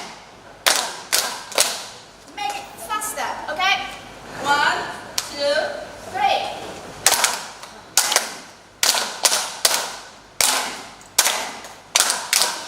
Good job, great. Okay, now, panda group. Are you ready? Yeah. Okay, now, hop.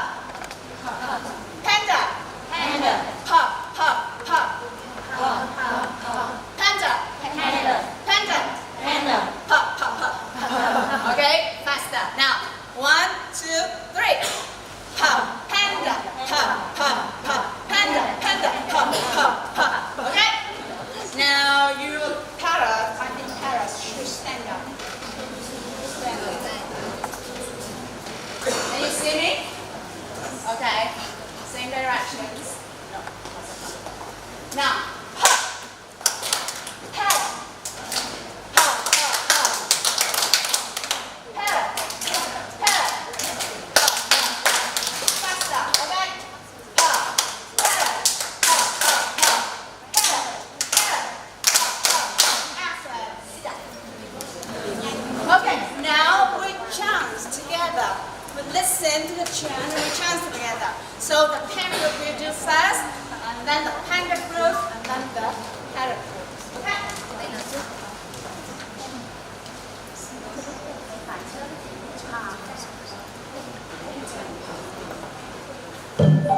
Pen.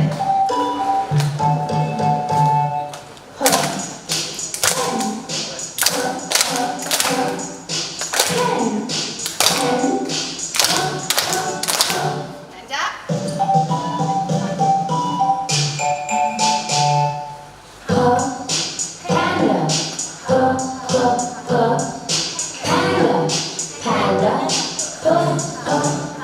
Good job. Arrow,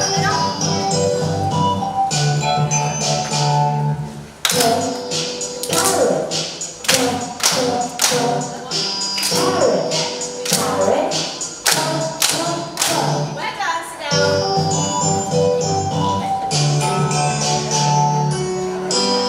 Okay, do you like the chant?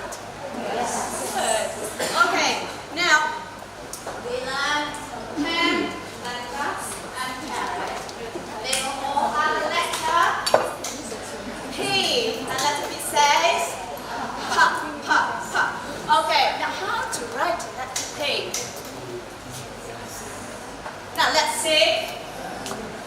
1, 2. I do it again. 1, 2. Now close your eyes and try to write the letter P on air. Okay, close your eyes. Now let's write the letter P. Close your eyes. 1, 2. Again. 1, 2. Good job. Okay. Now everyone, open the book.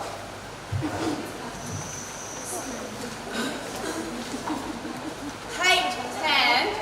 Can you see the letter P here? Yes. I want you to color it and you can draw something add in here. Okay? Now,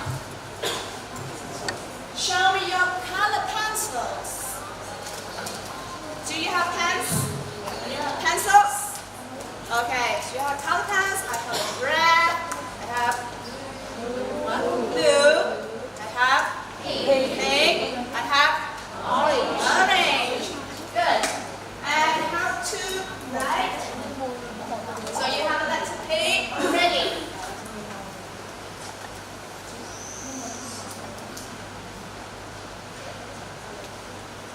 Okay, what color do you want for the letter P? What color do you want?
a song.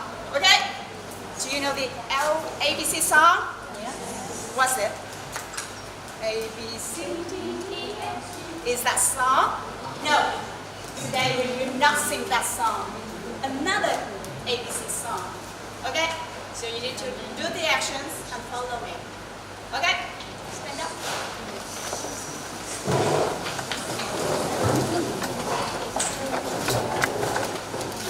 All you stand up. Good. Ready?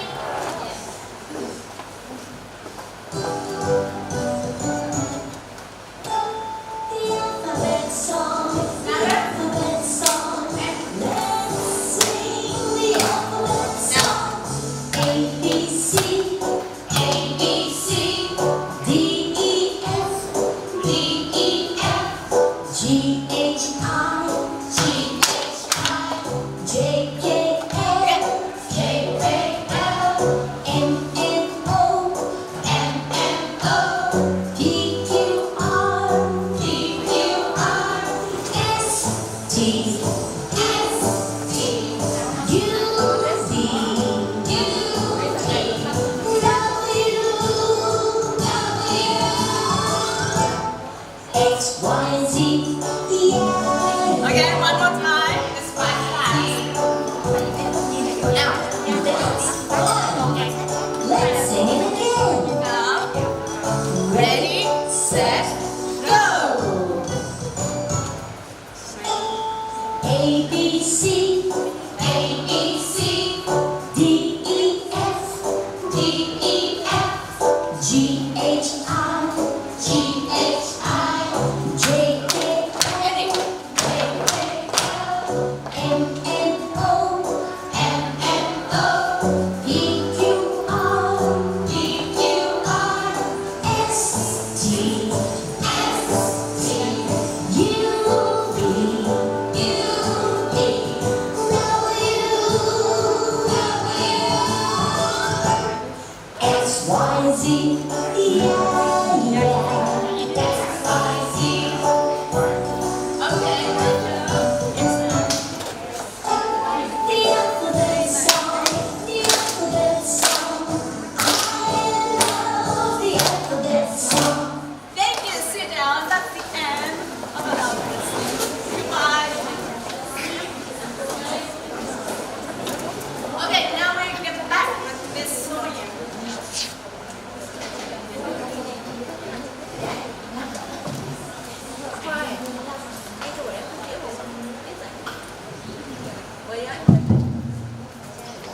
Okay, one more thing I want to say before Miss Sonia starts.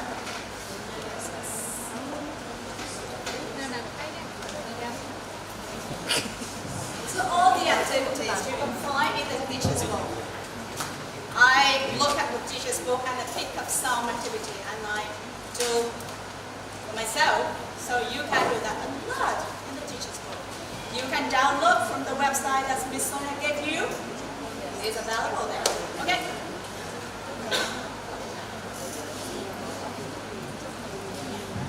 Here's the website. Just type and you can see the different things. Thank you so much, Ms. Warren. That was wonderful. Did you enjoy that? Oh, it was great. Thank you so much. Right. So we have one more thing for you to do this morning, and that is to practice. We want you to practice some of the skills we've shared with you today. Okay? So we're still working with letter P, Miss Phil's letter P, but now if I can ask you to turn the page to lesson 2. So that's going to be page 12. There are 3 activities that we'd like you to practice in your groups to teach.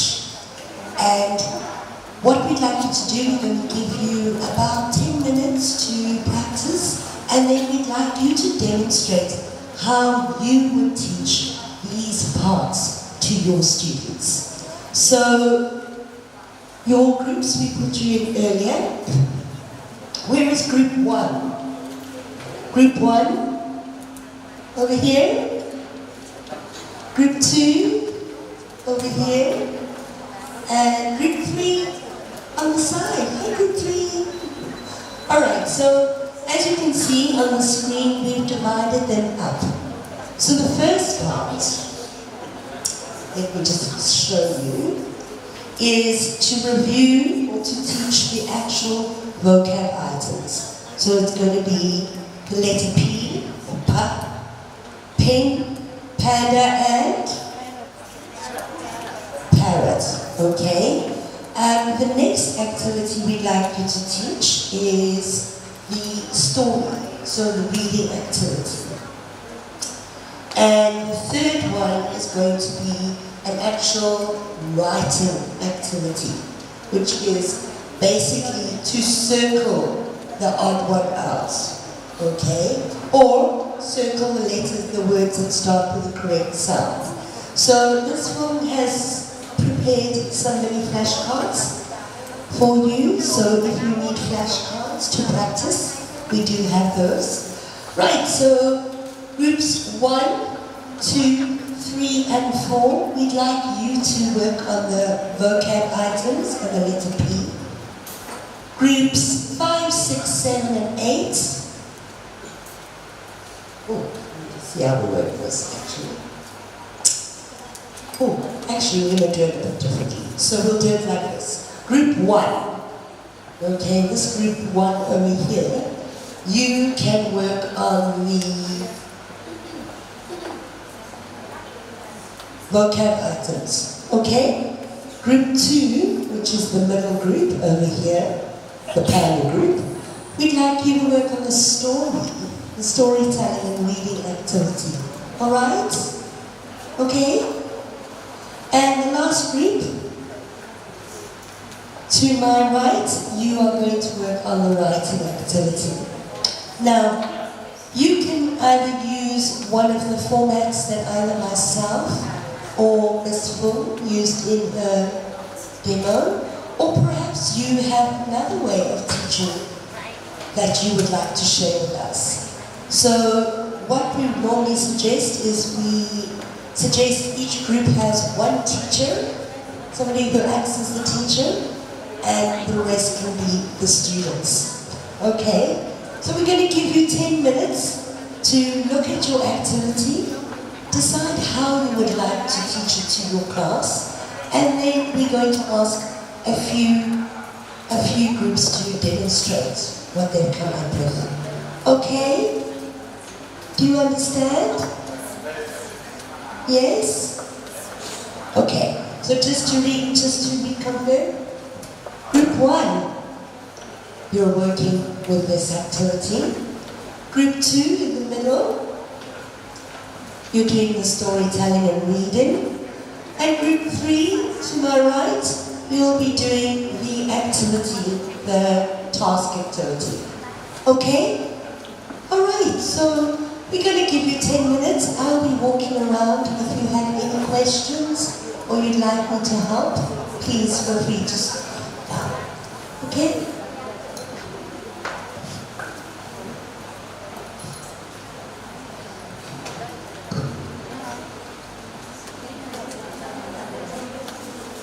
Như vậy là nhóm thứ nhất chúng ta sẽ dạy hoạt động Listen, Read Along. Phần số 4. Có thể cô ạ. Đó là mình chỉ dạy cái phần vocab thôi. Rồi nhóm số 2 chúng ta sẽ dạy phần reading, một chút storytelling trong đó. Thì chúng ta sẽ dùng từ can I have a pen please. Đó là dành cho nhóm số 2. Nhóm số 3 chúng ta sẽ đi qua phần số 6, the circle the pictures. Thì các cô được thấy trên bảng. Thì mỗi nhóm như vậy chúng ta đảm nhận một phần. Và chút nữa thì chúng ta sẽ share với nhau về cái cách mà mình khai thác như thế nào.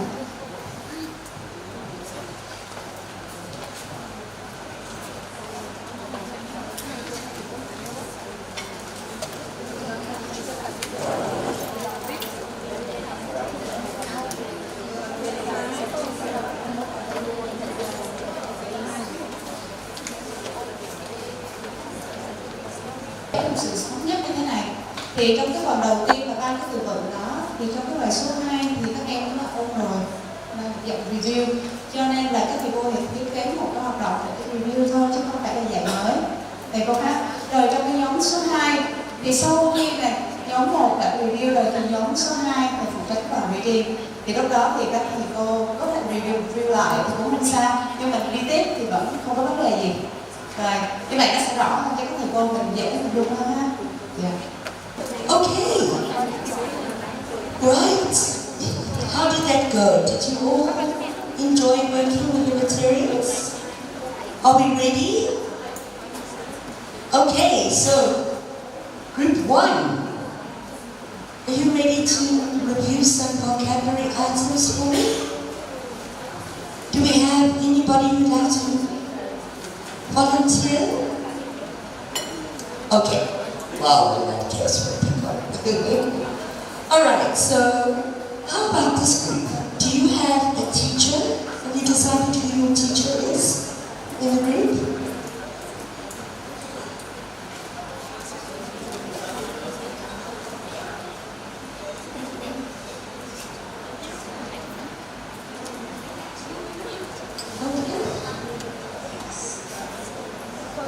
Okay.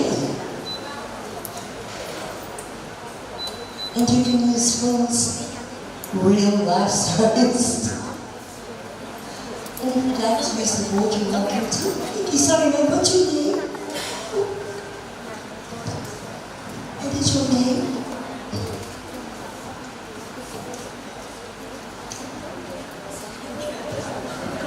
Okay. Yes, you can know me. Zoom. Okay, so yes, please go right ahead. Thank you.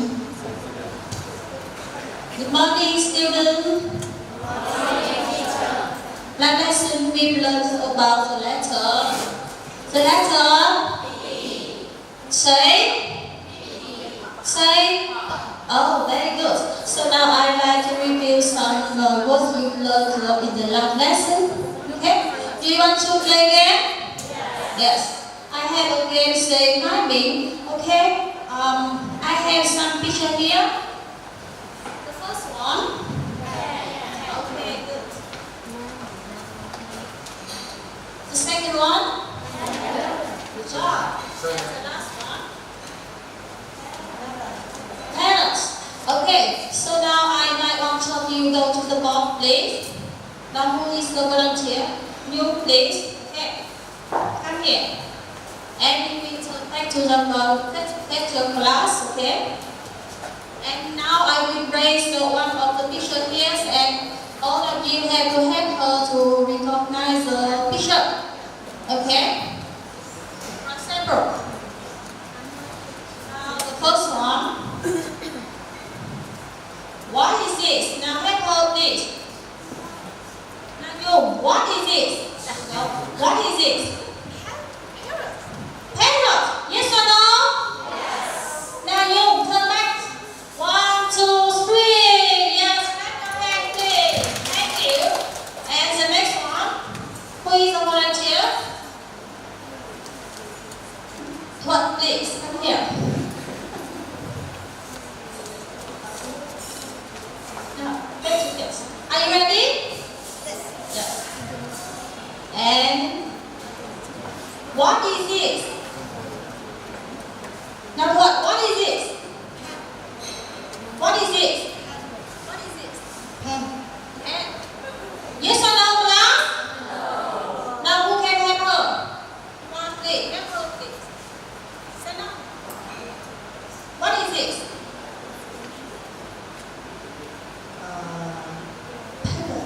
Pen.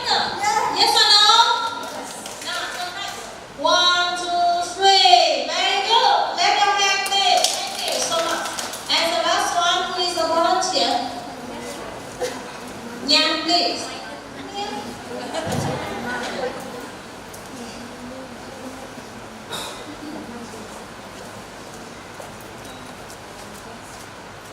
Are you ready? Yes. Yes. Now, 1, 2, 3. What is it, class? Now, question. What is it? Parrot. Parrot. Yes or no? Yes. Nyan, turn back. 1, 2, 3. Clap your hands. Congratulations. Thank you.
follow.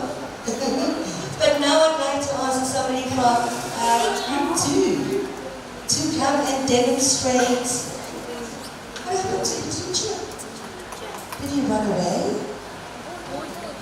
Okay, I need to ask somebody to come and demonstrate the reading and storytelling activity.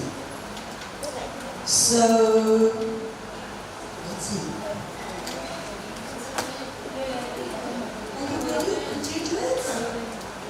The ladies at table 2.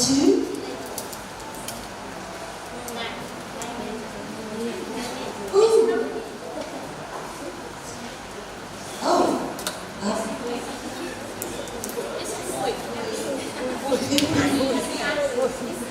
Is happy. Yeah. You have been nominated by the whole group to demonstrate this activity.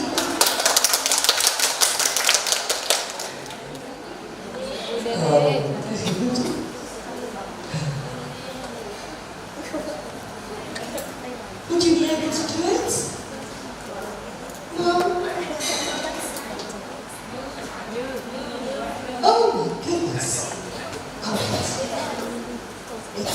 What about the ladies in table 3? Do we have a teacher? Who is the teacher in your group? She's... Oh. Sorry, I can't. You can't? Oh my goodness. Alright. Well, you guys think about it, and I will be back. I'm going to go and see group 3.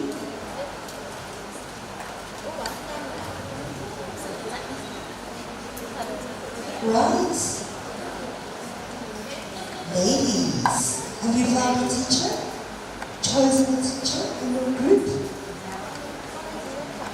Yeah? No one? Okay. Right.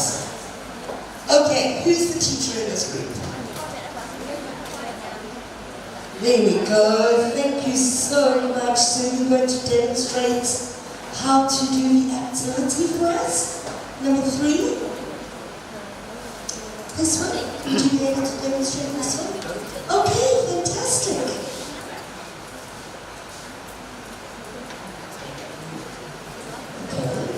But as long as you practice and you kind of ask them to know the materials, that's fantastic.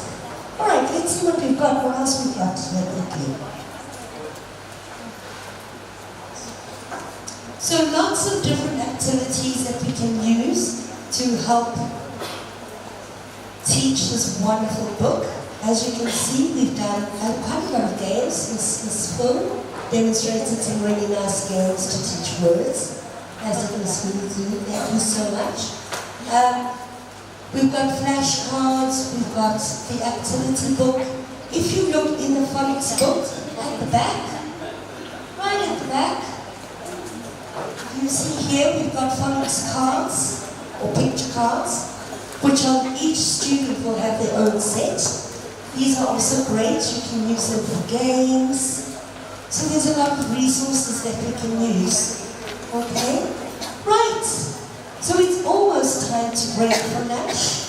But before we do that, I'd like to ask if you have any questions at all for either me, or if you're not comfortable asking in English, Ms. Phil, any questions at all?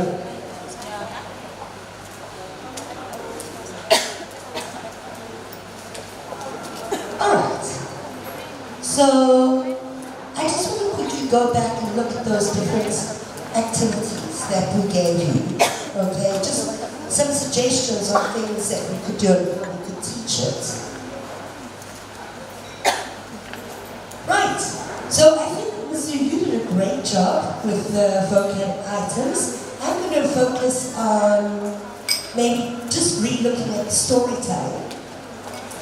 Now, what's great is by the time we get to this is lesson 2 of the letter.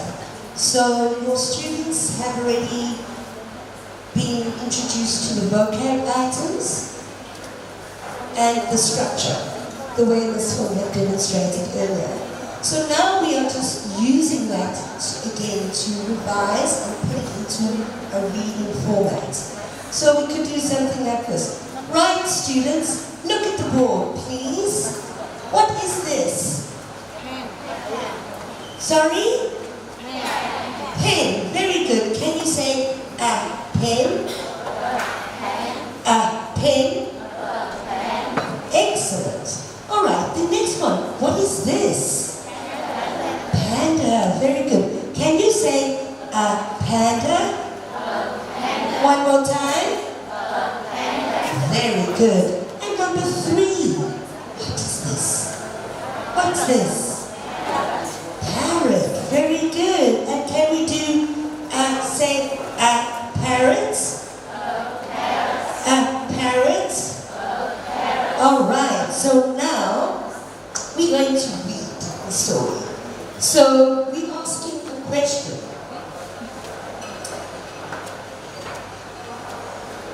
Can I have a pen? 5 words. Can I have a pen? Are you ready?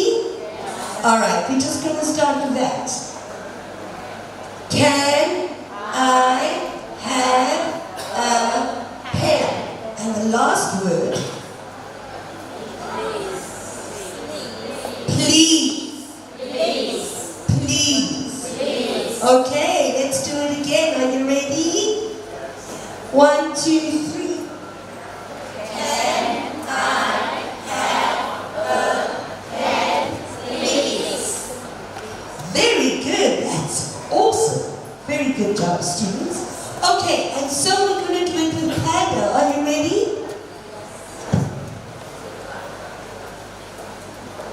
All right, so here we have panda. And can I have a panda, please? Are you ready again? Can I have a panda, please? Very good.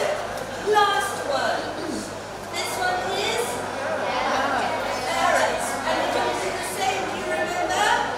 Can I have a parrot, please? Very good. Good job. All right. Now let's do it without our fingers. All right. Let's just look at the board. You ready? Can I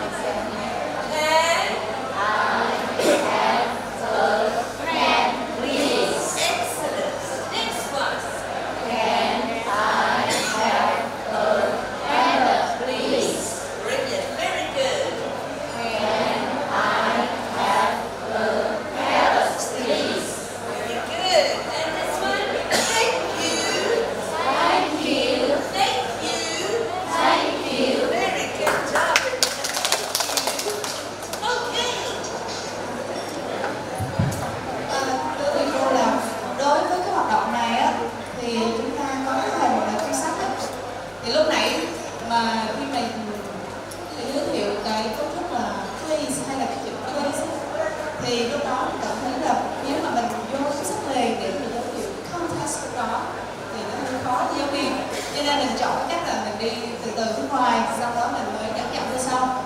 Cho nên tùy cái thầy cô là các thầy cô sử dụng ngay cái context ngay trong sách, cái picture ngay trong sách, hoặc là các thầy cô có thể đi theo một cái hướng khác bên ngoài và sau đó thầy sử dụng sau.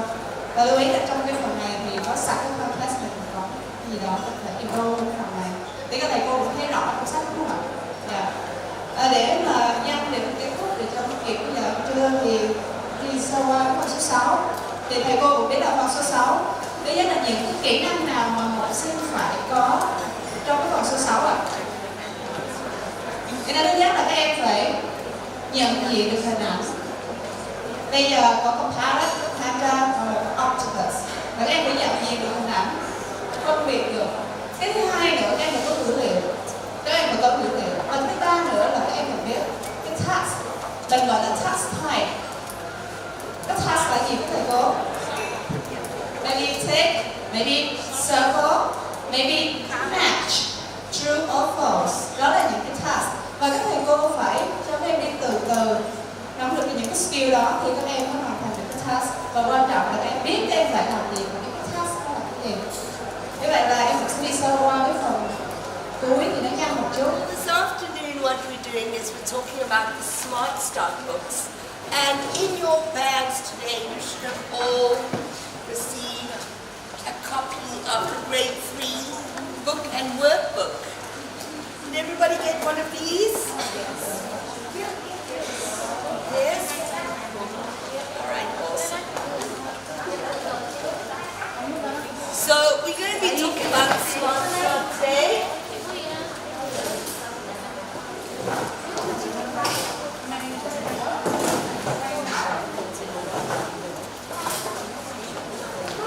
Just another reminder, please, if I can ask you to put your cell phones onto silence. No smoking in the room, please. Again, this is a knowledge sharing session, so we're going to be working together. I'm going to be asking people feedback and suggestions. Don't be shy. We're all here to learn together. Feel free to ask any questions, and again, at the end of the session, there'll be more than enough time to ask questions. And for those of you who might not know, the bathrooms are over there, and we will have a break in the middle. Okay? Can everybody hear me? Can you hear me at the back? Yes. Right, okay, great. Right, so very quickly, this is what we're working on today. I'm going to go over or introduce you to the Smart Start series of books, give you a very quick overview of what it looks like, what it's made up of. Then we're going to be talking about teaching listening, okay? We're going to be talking about teaching listening to young learners, the principles of teaching young learners listening skills, and the practice. How do we do it? How do we do it effectively? Questions and answers, like I said. And this is what we're hoping you will take away with you at the end of this afternoon. We want you to be able to have a good understanding of all the different elements that make up the Smart Start books. We want you to understand the principles behind teaching young learners listening activities, and we want you to, well, I already said that, have a good idea of how to teach the various listening activities in the books. So we'll be demonstrating a few examples of the types of listening activities in Smart Start. And also, hopefully, you'll have some practical experience, so you'll know how to use them in your classroom. Okay? Right. So quickly to talk about the actual book itself, I'd like you to ask you all to open your Smart Start books to page 4 and 5, which is the scope and sequence of the books. Right. So this gives you really a quick view of the contents of the book. All right. Oh, that's the workbook. The student book. Sorry. This one. Student book. Sorry. All right. So we're looking at the grade 3 book. So this would be the first book after the phonics books. We would have taught grade 1, grade 2 phonics, and then we would have gone into this, which is the grade 3 book. So each book has got 8 themes, okay? And looking at this, you can get an example of the type of topics that we cover in the themes. You can see, we've got hello, which is really just a greeting, getting to know your theme. The next one is, who can tell me, what is number 2? School, great.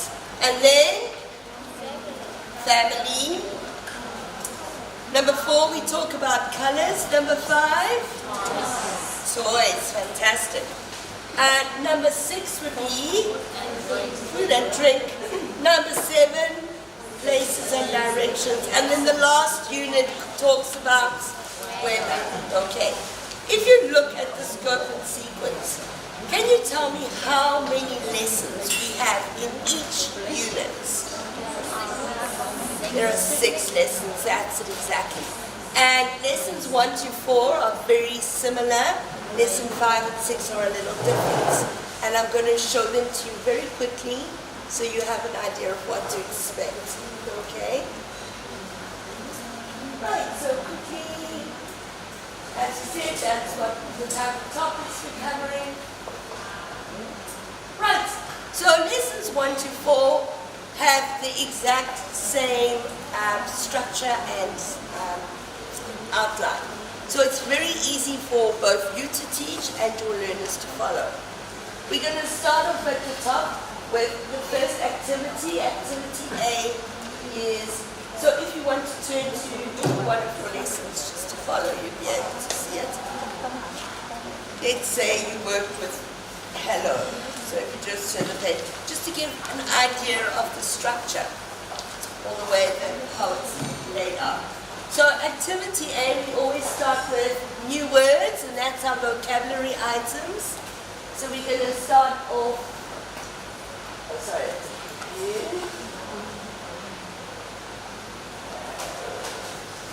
So we start off, first things first, is we're going to teach the students the words they're going to be using in this lesson. And it varies between 4 to 6 vocab items per lesson. Okay? So here you can see we've got camera, cupboard, board, chair, desk, and door. Okay, so these are things you would typically find perhaps in a classroom or at school. So I think this would be from the school unit. So we start with activity A, teaching vocabulary. We also, with your teacher's resources, you would obviously get flashcards for each and every vocabulary item. You could use them while you're teaching vocab, use them for games. There are so many things we can do with flashcards.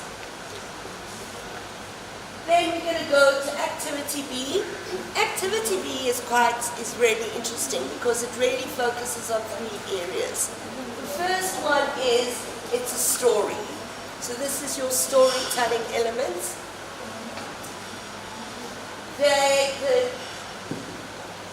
What we do is we have really exciting characters in the book. When you have a chance, look in the front of the book to see the main characters. But what we do is we focus on storytelling. It's a reading activity, but most importantly, listening skills. Okay, so there is an audio that goes along with each part B. And I will explain that in a little bit more detail later. So, but just to look at the layouts of the story, we're focusing on the listening skills. It's a comic book style. Do your children that you teach, do they enjoy reading comics? Do you ever have kids that you can see they're trying to read their comics in the classroom? I've had it a few times. So we know that. We know that kids like reading comics. And so when they developed Smart Start, they tried to make the stories fun and interesting, and we've used a comic book style to appeal to the students. So there's speech bubbles, speech bubbles that highlight the structure, the grammar structure, and the vocab. And as I said, kids love comics. It's attractive, it's interesting, they enjoy reading the stories and participating. Just to give you an example of the structure, every lesson along with its vocabulary will have a simple grammar structure. So this is part of the Hello, Unit 1 of Grade 3. And here the structure is, hello, my name's Tom. What's your name? My name's Alfie. Nice to meet you. Nice to meet you too. So just to give you a little bit of background, Tom and Alfie are our 2 main characters in the book. Alfie is a little alien from a planet called Alpha who has arrived in their town, and Tom and his friends spend their time teaching Alfie about how we live in our world. So he's a fun, exciting character, and the kids love him. All right, so that's the structure box quickly. Then we're going to go on to part C, which in our book we call a mini song, but it's really very much like a chant. Okay? And again, it's practicing the grammar structure. So this, we're going to practice one together. This is part of the Hello unit, so it's teaching basic classroom commands to our students. So you can see these are the words. So it's a call and repeat structure for all of these mini songs.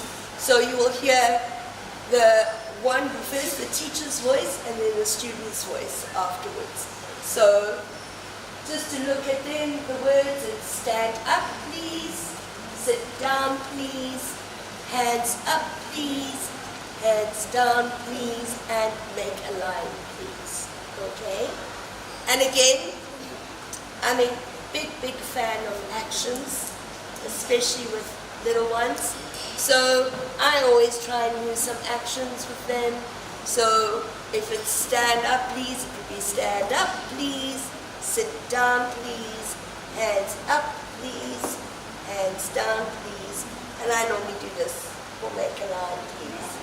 Right, so I think let's get a bit of action, be a bit active after lunch. Would you like to join me in practicing this mini song? Yes. Awesome. Well, please stand up and we'll do it together. So the teacher sings, the teacher's part is the first.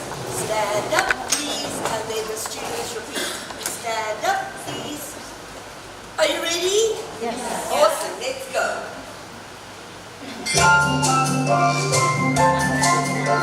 Stand up, please. Stand up, please. Sit down, please. Sit down, please. Hands up, please. Hands up, please. Hands down, please. Hands down, please. Be quiet, please. Be quiet, please. Make a line, please. Please.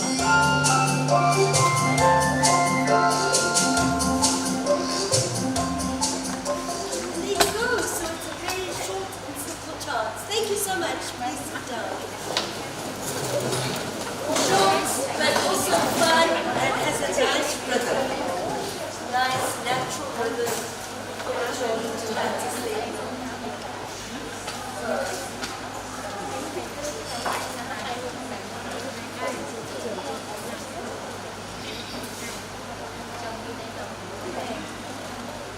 Right after just below the mini chart, the mini song, you can see in each lesson we have a small pronunciation tip, and it's really just to help with pronunciation. The one we highlighted here is, okay, don't forget the S sound. What letter is this? Remember this morning when we were talking about phonics, we said a common problem is sometimes our students don't pronounce the final sound. So here, just a little reminder to focus on pronunciation. Okay. Activity D is where we practice. Now, the students have had their listening activity, we've taught them the vocab, they've practiced through the chants, and now we want to give them a chance to practice individually. So this is great because you can do it as pair work, you can do it as teamwork, but it's giving the students a chance to practice the language in a controlled and fun environment. So for this example, we're talking about placing things on or in. So it would be put the item in or on the place. Alright? So it would be put the baseball on the table. Okay? Or can you do it with me? Put the soccer ball in the cupboard. One more.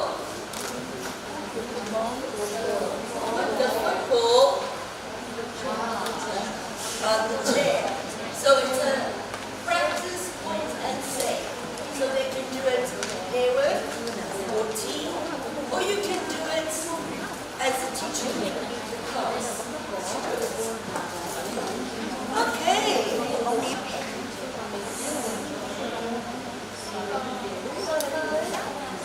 Yes. Okay. Any questions? Okay.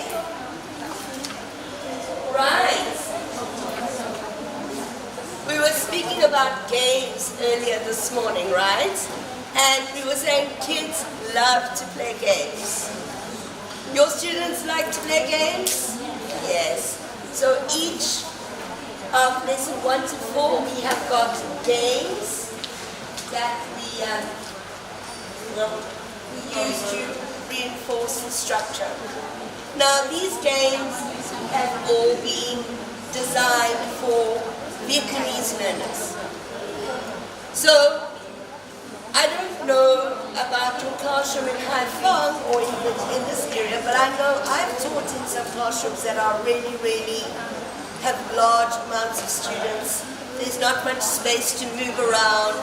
We can't really throw balls or make teams or run around. So they're all designed to be able to work with not any extra equipment, not too much space. All right. Now what I'd like to do is, so this is a basic layout of all your lessons 1 to 4. Right? Now what I'd like to do is I'd like to ask you to open a lesson 5.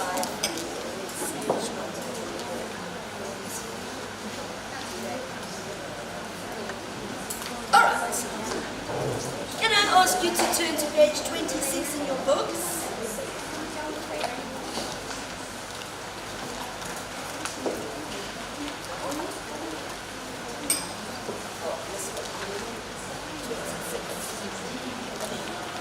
Can you see the lesson 5? This one is school, I think, yes? Right. So, if you have a look at this lesson, does it look different to the other lessons we've looked at?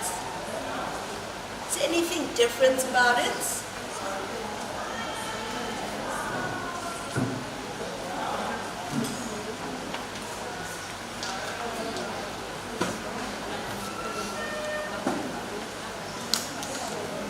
Okay, so look at the top of the page, over here.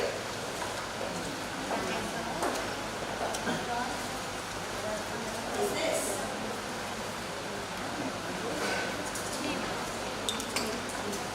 Does it look familiar?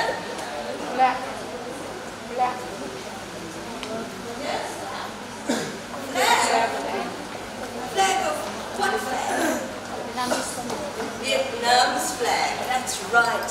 So if you look closely at lesson 5, lesson 5 has got it's like a localized Vietnamese flavor, okay?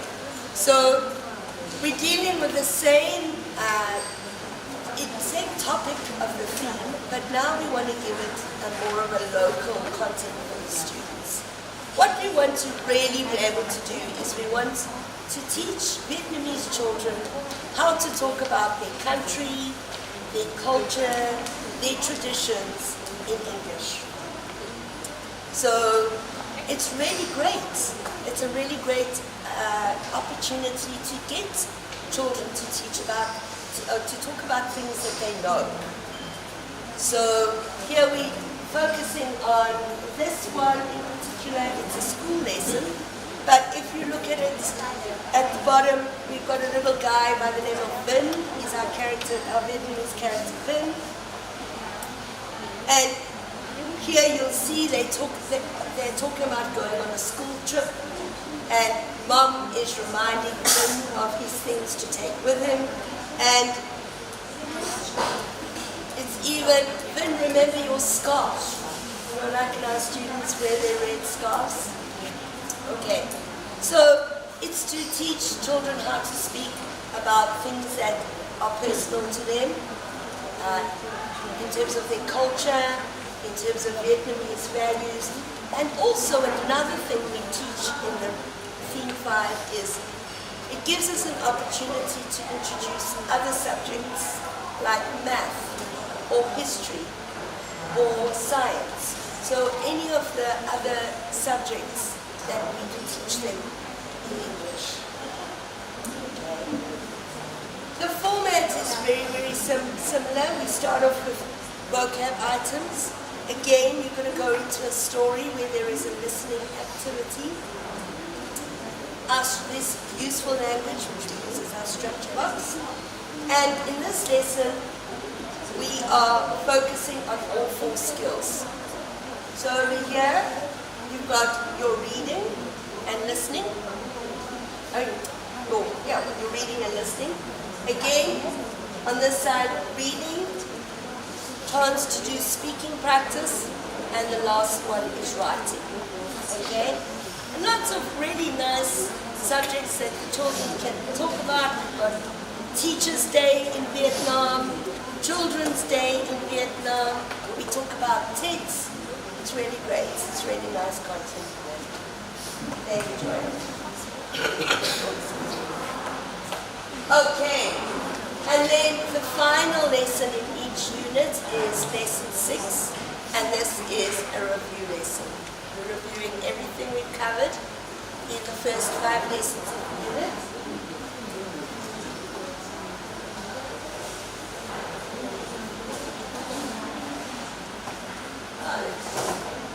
So, like I was saying to you, before I go into the review, let me go back.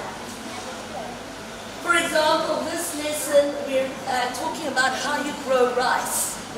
Okay? So it could be a social studies or social sciences lesson. Right. Now, can I ask you, do you have any students that are doing any of the Cambridge Young Learners programs like starters, movers, and flyers? Do any of your students do those? Oh, you're not sure? Okay, I'll talk about it later. So, there is a very common Young Learners English syllabus that a lot of students study called the Cambridge Young Learners English Test. And they have a very standard set of test question formats. So we use those in our review lesson. The first page of the review lesson, the types of questions we ask are in line with the Cambridge requirements. So it will be look and match, or look and tick, or look and circle, tick the box. So if you turn the page after your lesson 5, theme 2, the first review is a listening and there's a task. Can anyone tell me what the task instruction is? What do the children need to do for this one? They listen and they've got to listen and tick the box. So they have to choose. They've got 3 choices, A, B, and C. They have to listen to the task and tick the correct answer.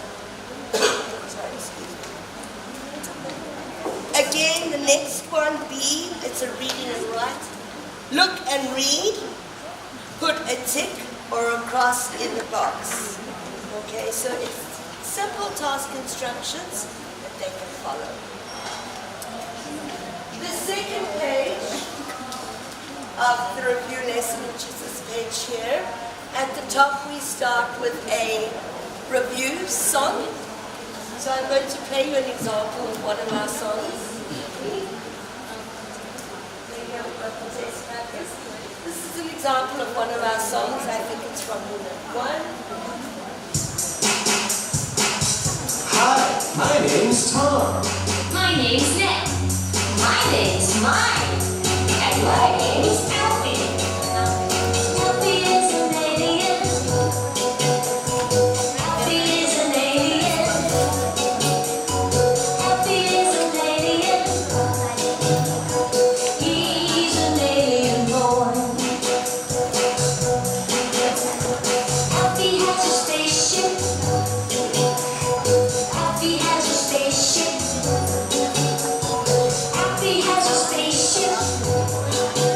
He's a flying spaceship boy. Alfie is from Alpha. Alfie is from Alpha. Alfie is from Alpha. He's a planet Alpha boy. He's a planet Alpha boy.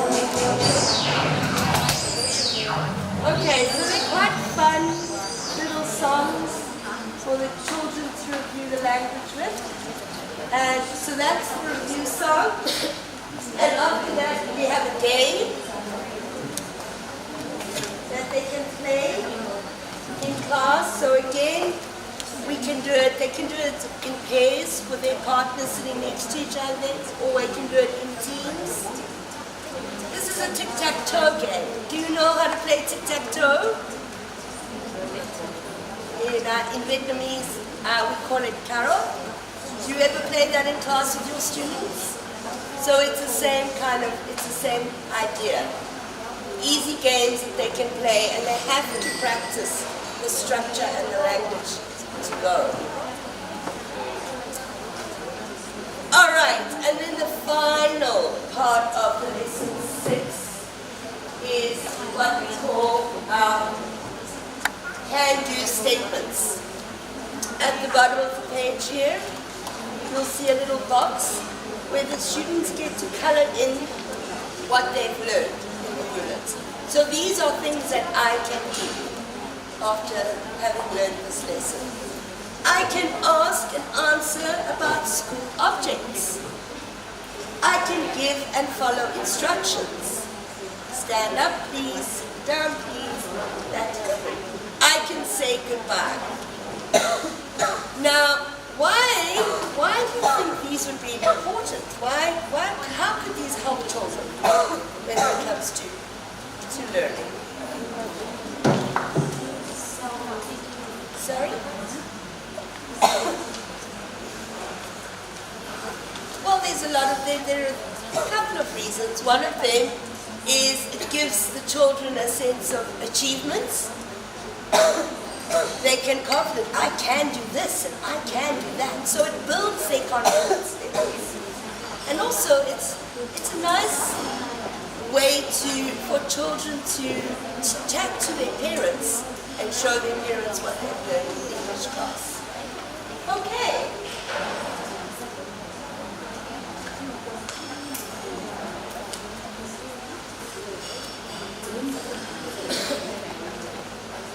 All right. So, when we designed the Smart Start curriculum, and I was quite lucky to be involved with a team who actually wrote the books. So it's been a great project.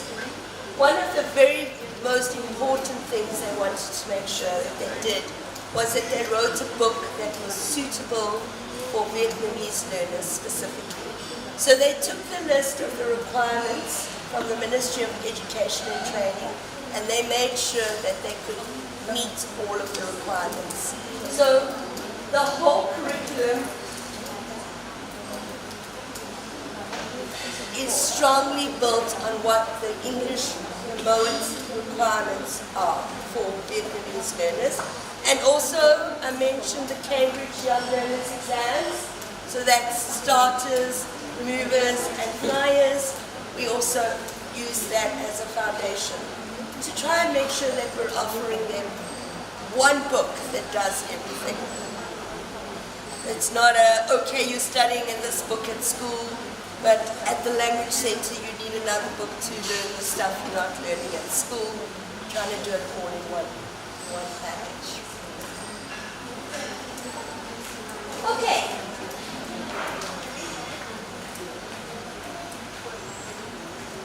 Teacher's book. Right? I spoke about this when we were talking about phonics this morning. We are all busy, right? How many of you here have got families? Raise your hands if you've got families.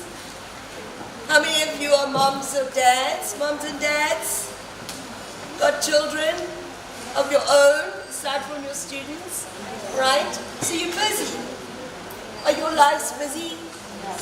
Yeah, you know, we teach all day and then we've still got to get home, and it's dinner, it's homework for our kids, it's getting them to bed.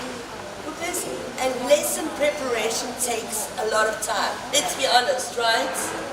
Okay? And we know that. So we're trying to make sure that it's as easy and as simple as possible for the teachers. So when we put together the teacher's book, we're trying to make sure it had everything that you needed. So much so that you just have to read the teacher's book and you should be able to go in and teach the lesson. Okay? So, step-by-step task instructions, how to teach every step of all the activities. We've got the scripts for all the listening activities on the page. You don't have to look. Where's the script? We've got the full layout of the page. So you've got the visual activity elements. And for each page in the book, there's a page in the teacher's book. Okay, so you open the student book, you open the teacher's book, and you're good to go. Okay? All right, fantastic.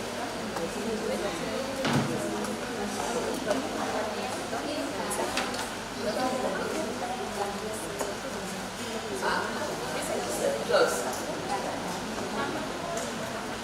Then there's that part of our lives called tests and exams, which is also a lot of work for teachers, having to set our own tests and then do the answer keys. So we thought of that. We've created a test pack. There's tests for every unit. Every theme has a test. There are midterm tests and there are final tests that we provide you with. Just an example of the layout. Very easy, simple task instructions that the students have already used in the book. They know how to follow the instructions. Okay, so here we are back at my website that I showed you earlier, the Island Smart Start website. All you need to do, ladies and gents, you go to this website, you register, you get a username and password, and you log on and you have access to so many great resources. You've got access to the flashcards. You've got access to the audio, the teacher's book, the tests book, and there's also a parent's guide for parents. So if they want to work with the children at home, it gives them an idea of what they need to do or how they can help their kids. There are obviously different parts that make up the series, so each level has different components. Some of them are print, some of them are online, some of them are digital. There's the student book and workbook, the teacher's book. Flashcards, the workbook, so you have the teacher's book and the student book and workbook today. Online digital resources, there's a class audio CD with all the listening activities and the songs. There's the test pack. This is a really great tool that we are busy finalizing. It's busy being developed now. We're actually creating an interactive whiteboard program to go with this series. So, very quickly, just to summarize about the book, great curriculum, solid, based on the requirements of the ministry that lead us to have. It was written for Vietnamese students. It's not one of those books that was written for students in Europe that has been imported. It's written specifically for Vietnamese learners. It's got great materials. It's easy to use. It's easy for the students to follow. It's easy for the teachers to teach. teacher's book is even easy to do your lesson correctly. We give you the test practice, and it is actually a really fun series to teach because of the characters, because of the activities, the games. It's fun, kids love it, and so it actually makes teaching even more of a pleasure. Okay? I'm very proud of these books, you can see. Right. So we call it the best choice for the Vietnamese.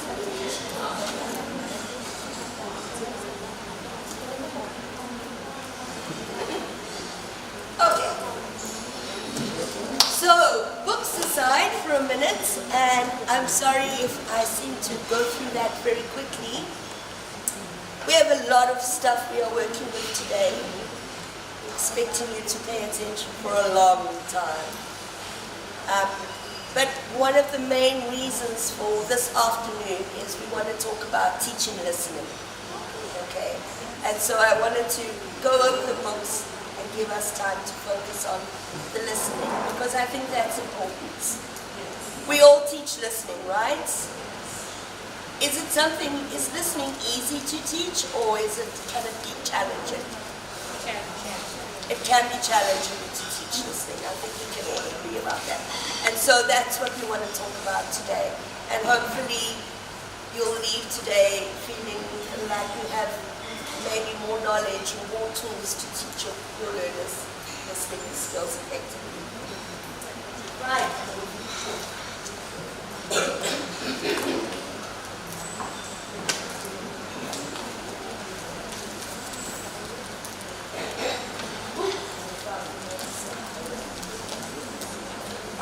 Listening for young learners.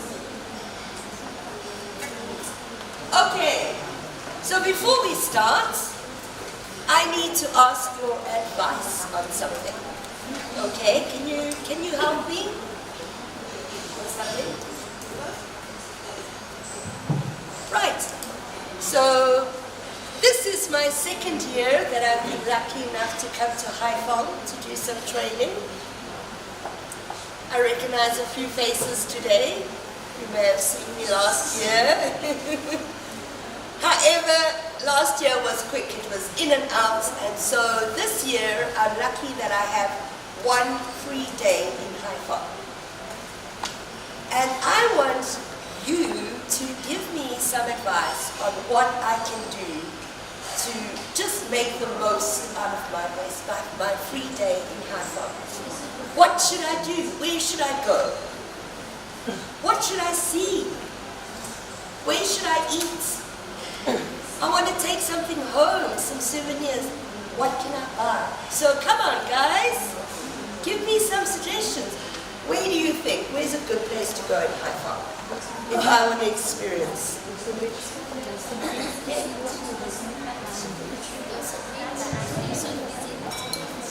Go to the beach. Okay, great, fantastic. I like that. I love the beach. So the beach is one idea, but I want to do as much as possible in one day. So I'm definitely going to the beach. Where else can I go? Where else can I go? Are there any restaurants you could recommend? Yes. Yes.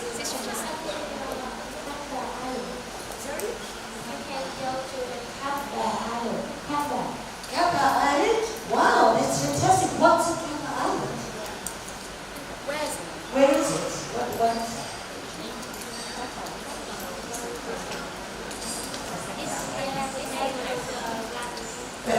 that's a good place to go. Okay. Right, so now tell me what about the food in Haiphong? I stay in Saigon, so I'm on the other end of Vietnam, and I've always been told that the food in the north is amazing. So what kind of food do I have to try before I go back? What do I have to try? What should I try?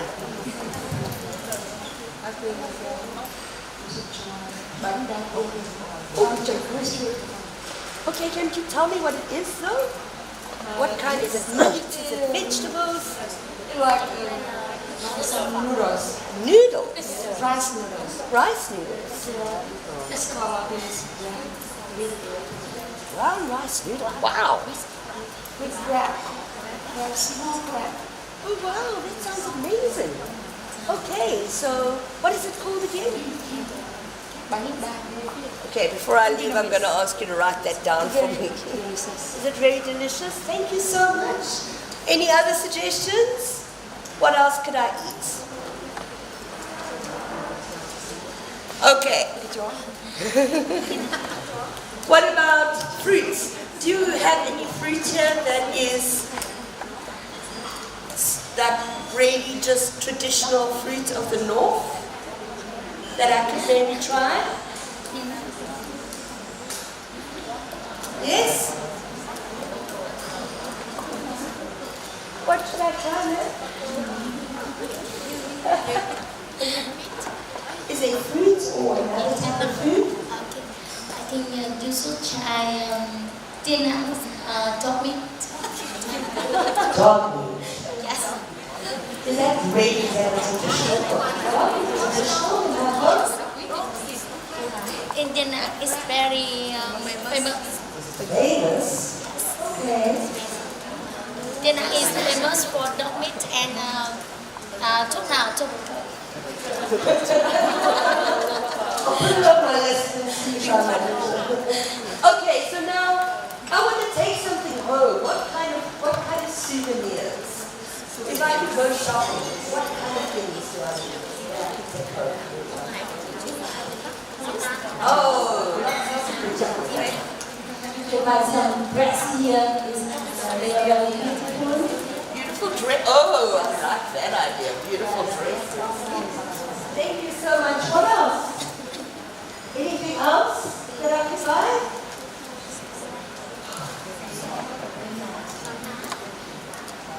Souvenir? Have fun? In our here, I think there's nothing here for you know to buy. So nothing traditional?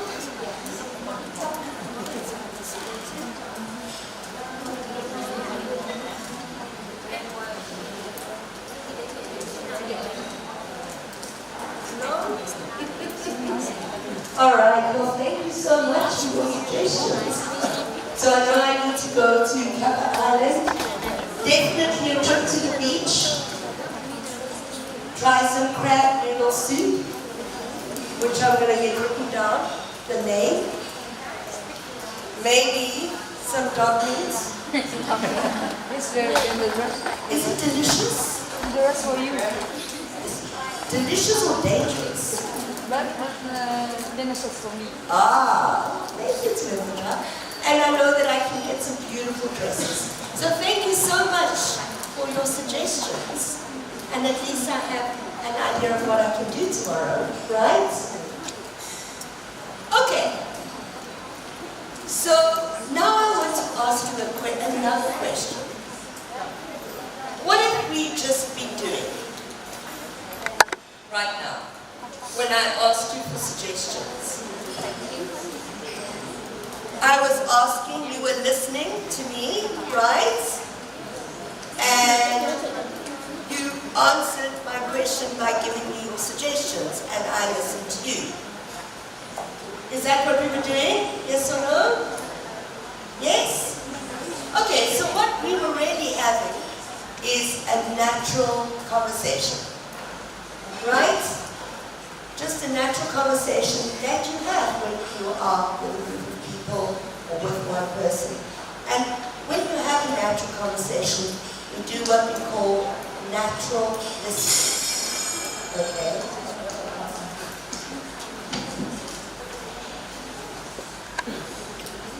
Or real life listening, sorry. So, what is real life listening? What kind of things make it a real life situation? So, I'd like everybody to try and come up, or each group to try and come up with one suggestion.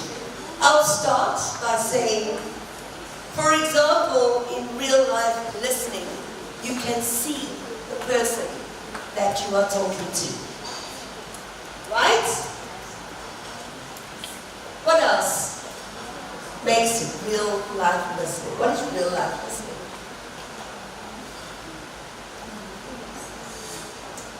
You can see me?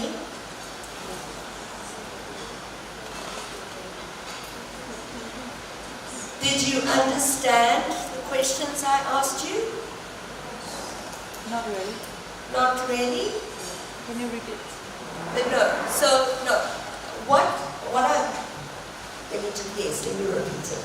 So I want you to think about when I was asking you questions about what I could do in High Farm, and you were answering. What made that a real life situation? Number one, you could see me and I could see you, right? When I was asking you questions, where do I go? What do I eat? What can I buy? It was different? How? Sorry, can you repeat that? We can give you some advice. You can give me some suggestions. Yeah, so you could respond to me. And how? Why could you respond? Is it maybe because you knew what to say? So you had the words, you had the vocabulary? So tell me, when I asked you to describe the meal that you explained, when you gave me the Vietnamese name, you could explain to me it's noodle, brown noodles with crabs, right? So you had the words. So use the vocabulary. Anything else? How else does it make it a natural, real life conversation? Listening.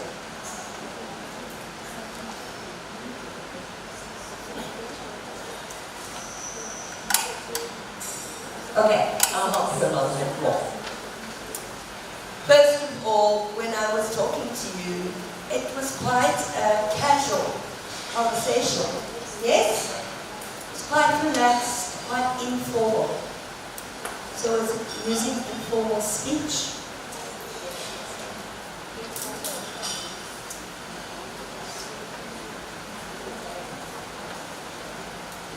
I want to quickly go back to this part here.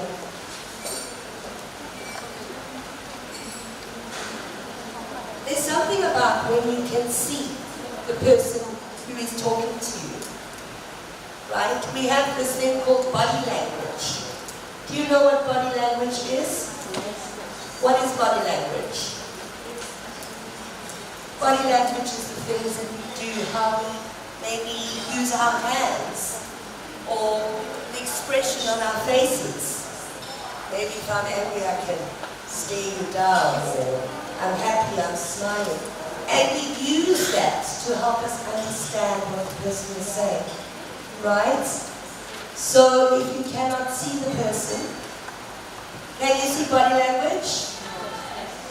If you cannot see the person you're talking to, there's no body language, right?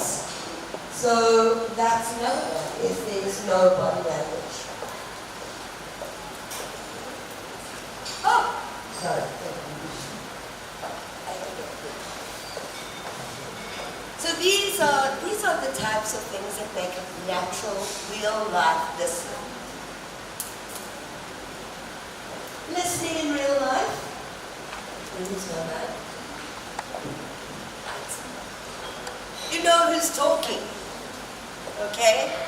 You know me, you can see me, you know who I am, you know who I am. You can understand the topic, you know what I'm talking about. Okay? I'm asking you for suggestions. What can I do on my free day? You understand that question, right? Everybody understood that question? Yes. Okay.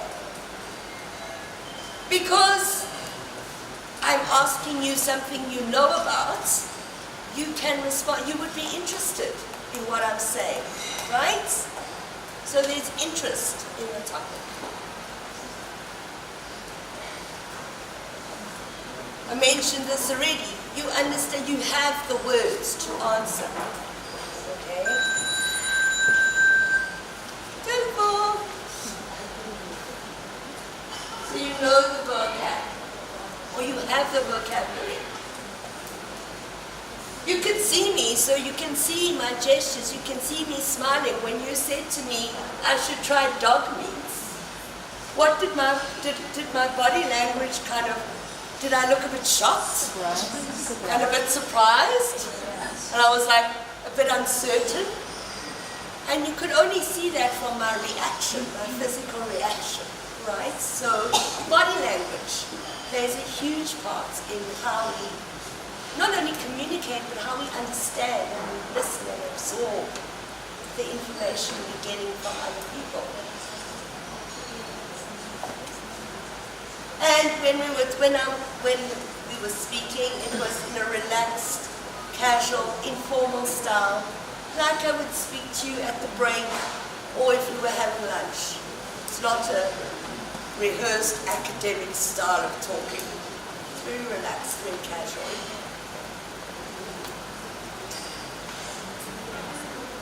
So, although I knew I was going to ask you this question, your answers were casual, they weren't planned beforehand, so it's not pre-written or pre-recorded, it's all casual, it's a casual, natural flow of communication. And the last one, real life. I'm talking to you. We've got noises around us. We've got the fans blowing, right? Somebody's phone. You can hear the kitchen. There's dishes clanging. And then there's what we call redundancy, okay? Which is words like and and When people speak naturally, it's natural to say things like, well, So these are part of natural speech, all right? Now,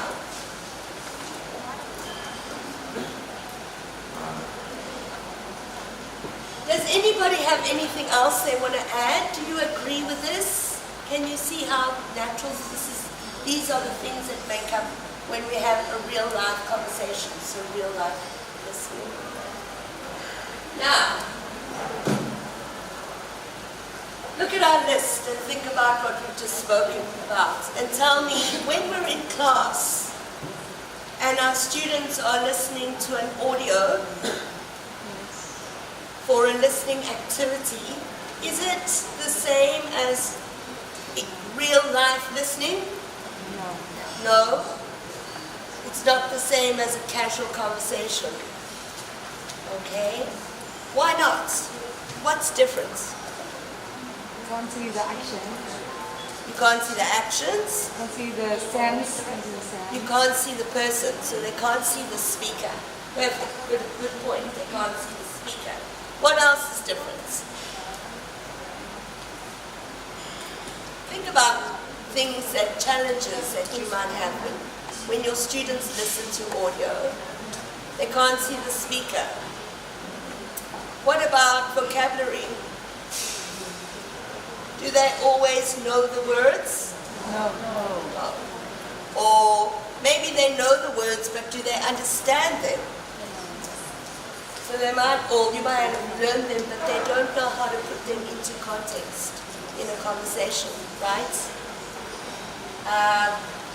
Do they always understand the topic? Do they get what the audio is about? Not always, right? Think about the style of language used in an audio recording. Is it a natural? Does it sound like a natural conversation? Is it casual or informal? Not all the time. Or does it sound like it's planned and pre-recorded? Planned and pre-recorded. We were talking about So these are some of the elements.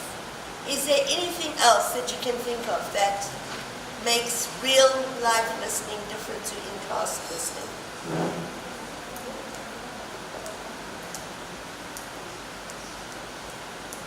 Okay, so let's see. We've put a list together and let's see if you agree or if maybe you have something else we could add to it. Okay? All right, let's have a look. So this is some of the features of your classic in-class listening, your audios that we're playing for our students. A lot of the time the language is quite formal, it's not natural. It doesn't sound natural. It's written and obviously recorded beforehand. Yes, there are simplified texts. We have to keep the text simplified for our students to understand it, and so that it's at their level. Someone else pointed it out this morning. There you go. You can't see the speaker, and so you cannot pick up any body language or any non-verbal signals to help you understand. Oh, yes. Okay, so those are some of the differences between a natural listening and or real life listening and an in-class listening. Now, I feel like I'm doing all the talking. So it's time for us to do some group work. Right. What I want you to do, I'm going to give you 5 minutes. I want you to chat with each other as teachers, talk about what the common problems are you have trying to teach listening to your kids, okay, to your students. And I want, please, I'd like each table to come up with at least one point, and then we're going to make a list, okay? And we're going to go through them together and see how we can fix these problems, okay? So talk with each other, and you'll probably find a lot of us have the same problems in common, but let's find out, okay? All right, do you understand what I need you to do, ladies and gents? All right, awesome. 5 minutes, and I'm going to check back in with you.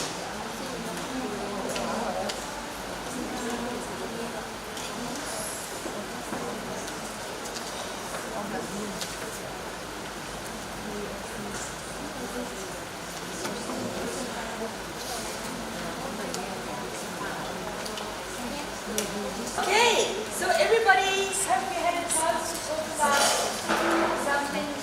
some challenges you have teaching listening to your students? Right.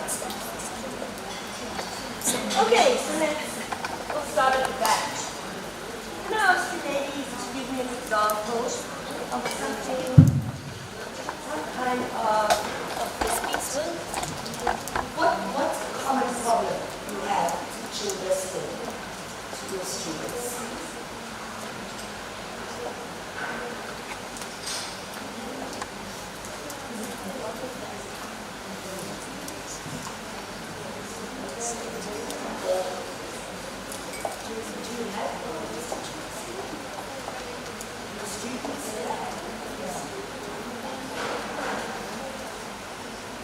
Teaching listening. Can you tell me?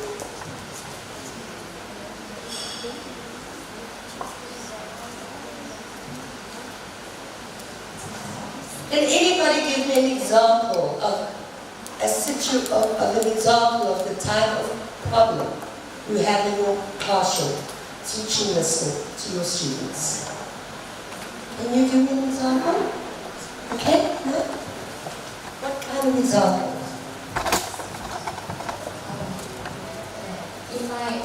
In my lesson listening, my student only listen some maybe listen some words or keywords. Yeah, okay. And my student listen some easy sentence. Okay. Yeah. So they're only listening to the stuff they want to listen to. Yeah. All right. Thank you so much. So they listen for easy sentences or for the keywords or the things that they understand, right?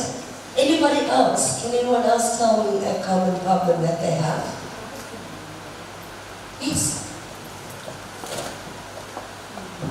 For a student, I think my student, sometimes they can catch keywords only, but they can understand the contents of the note or the text.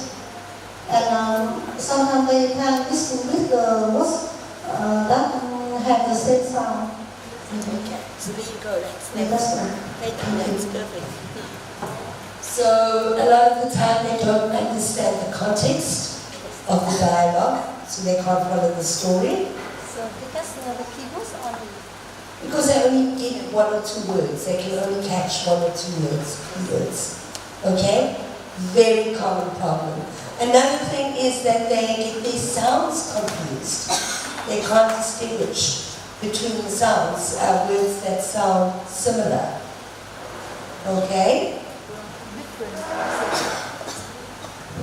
I'm very good at that. We have the different pronunciation, so how difficult to listen to the accent words. And I think the topics may be unfamiliar. Perfect. This is also true. Unfamiliar topics.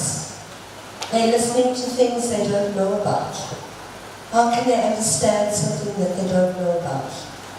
Okay? Or a lot of the time, they're listening to different accents. So common. How many different English accents do you get? Okay?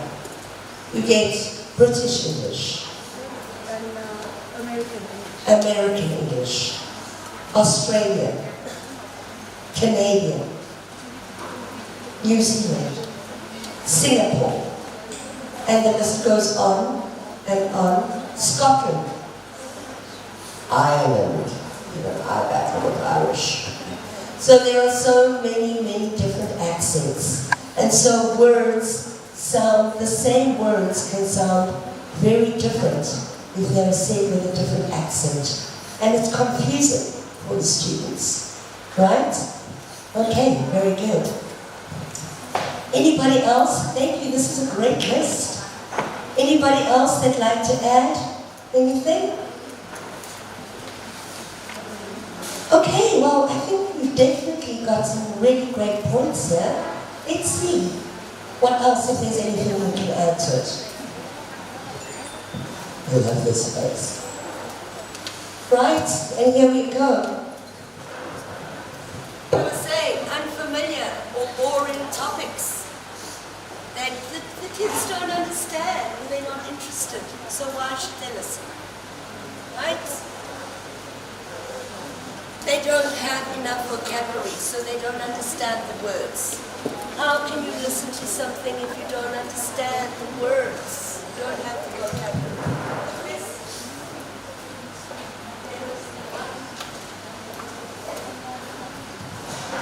Okay. They don't understand the vocabulary, or they don't have enough vocabulary. We said it. Common problem, different accents. Even just between your common British English and American English sound very different.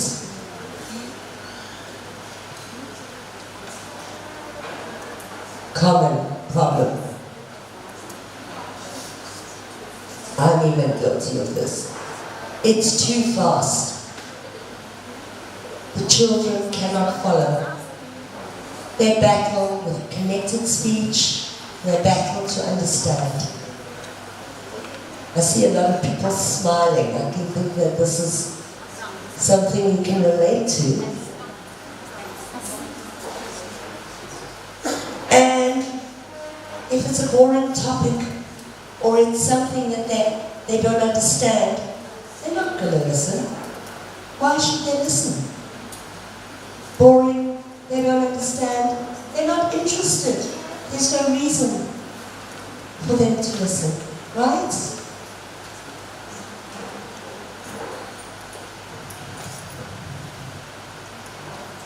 Okay.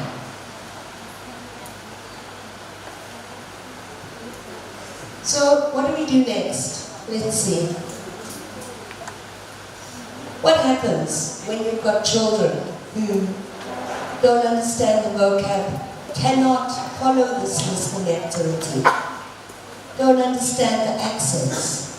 What happens? Well, we have unhappy students. They become confused. They give up. They don't want to try. They don't understand. They don't feel confident. They get bored.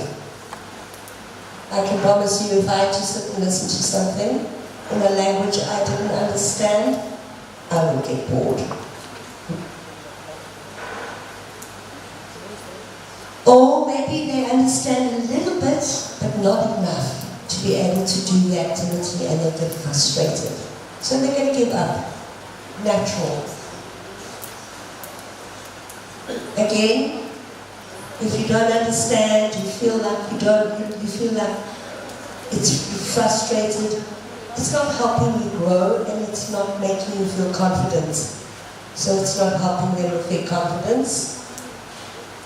Sorry, let's just go back to that view. So, in a way, if we don't teach listening properly, it can actually be a really, really difficult thing for our students to have to try and learn.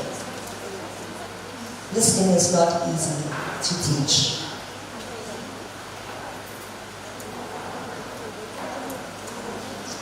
So how do we do it?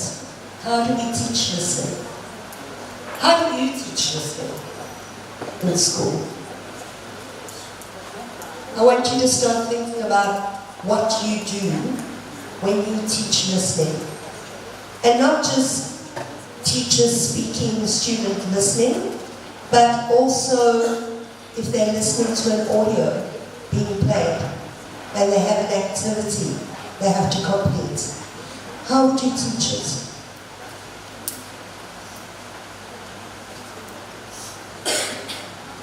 While you're thinking about that, I want to just explain to you how this all comes back to our book, the Smart Start books. Right. So when we wrote or developed the series, all of the things we've spoken about so far, the things I list, the difference between in-class listening and real-life listening, there's a gap. There's a big difference between that, right? And we realize that. We realize what happens with our students if they can't do listening activities. They get bored, they get frustrated, they don't bother, okay? And we're aware of all of those things. So we try to bridge the gap and to close the gap between real-life listening and classroom listening. So we try and make the stories fun and interesting, so it's something that they want to learn about. So our comic book stories are funny, we've got funny characters. A lot of the stories carry on, so they continue, makes it exciting, they look forward to them. We present the vocabulary in an organized way. Very common points. If they don't, A, understand the vocabulary, so maybe they know the word, but they don't know what it means, or B, they don't know the vocabulary, they're never going to be able to do listening. So we present it in a simple, organized way. The text, the grammar structures are all fit to the level of the students, so they're simplified.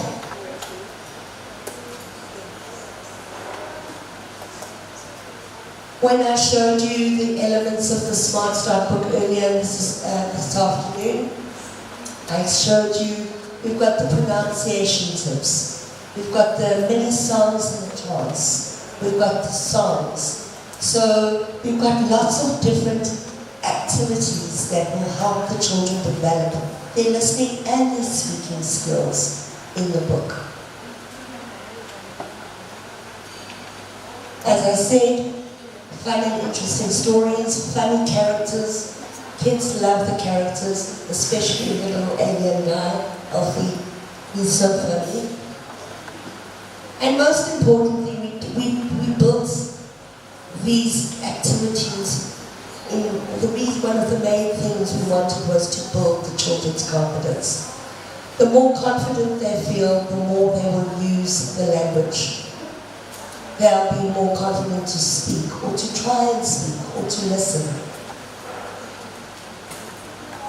And we want to try and help them to develop their skills naturally. So we try to bridge that gap.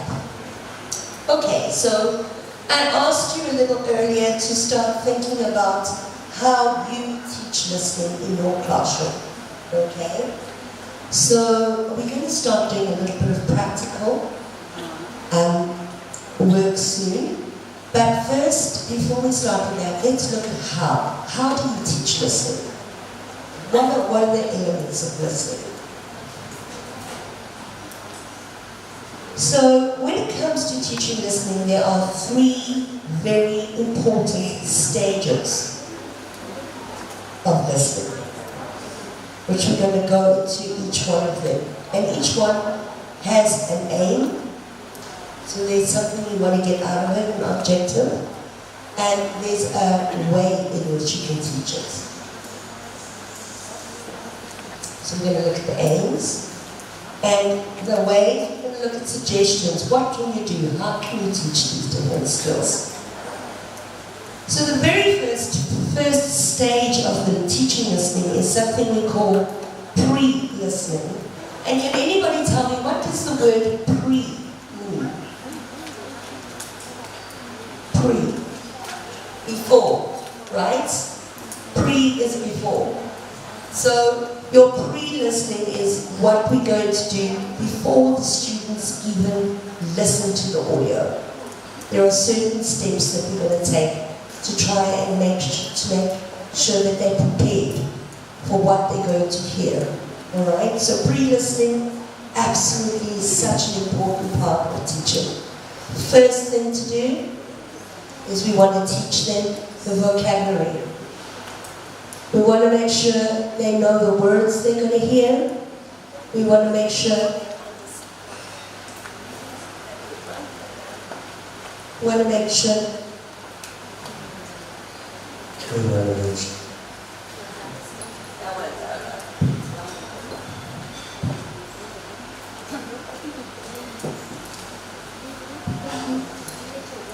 got it quite well with that. Okay, so we want to make sure they understand the words and they know the words. So what do the words mean? They've got to understand the context of the words. We want to make sure they understand what's going on. We need to make sure that we set the context. So what's happening if it's a story, what's happening in the story? The children need to know what to expect. If they know what to expect, it makes it easier for them. Okay? If you're pre-teaching the vocabulary and they know the words, they understand the words to listen to. We're helping them understand the context. Immediately, we're making it easier for them to understand the topic. Okay? So this is preparing them for the listening. Okay, pre-listening. So important.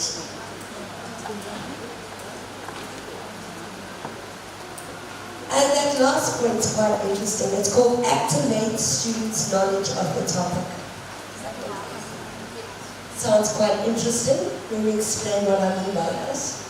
Many times, the students actually do have knowledge of the topic in their heads. They do have the vocabulary.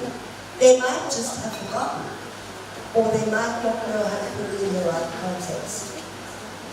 So by setting the context, you are kind of already sparking their interest. And if they have knowledge about the topic, you're helping them prepare for it. Now, I'm going to show you practically how we do this, alright? Right, so everybody in your books, in your bags, you should have some photocopied handouts of some stories. Could you have a look for me?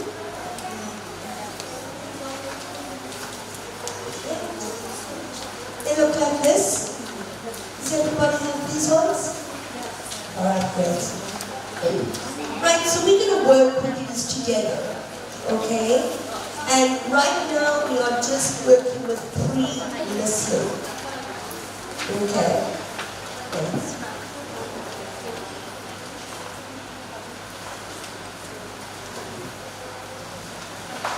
Don't forget, I want you to tell me still how you teach listening in your class. Okay? Right. So the handout one, it's the story about toys.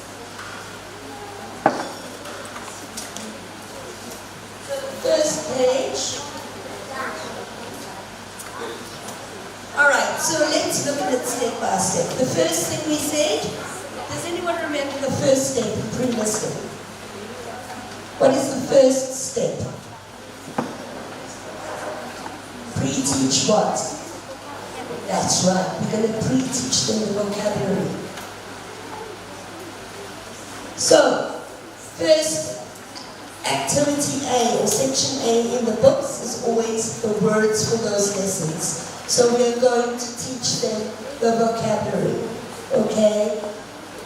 There are so many different ways in which we can do that. You can use flashcards, you can use games, you can use TPRs, so some actions to explain, but to make sure that students understand the words, okay, that they're going to hear in their text. So in this first example, we're talking, this is a toys from the toys unit. So let's see, what is the first vocab item? Can you tell me? The first vocab item, number 1, is soccer ball. Right. Number 2, football. Number 3, baseball. And number 4, basketball. And number 5, photo.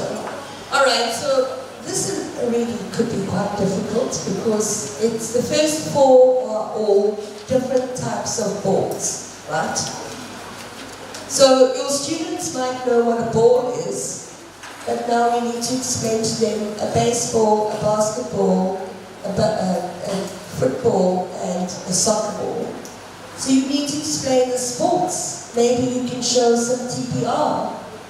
Basketball. I would be terrible, but you. Okay? Baseball. Alright? So some way so that they can distinguish the difference. So now we're teaching them vocabulary.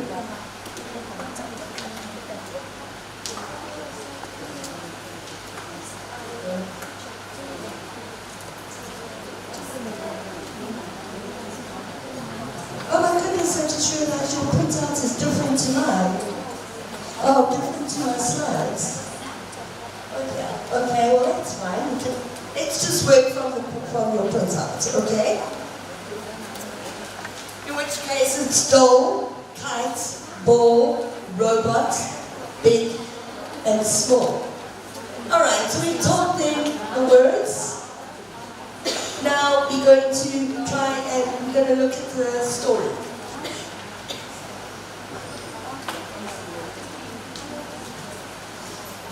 Right. Hold on a moment. Can you turn to page 54 in your books? Here, okay? You can use the script on the printout later. Let's look at this now. Look at the story.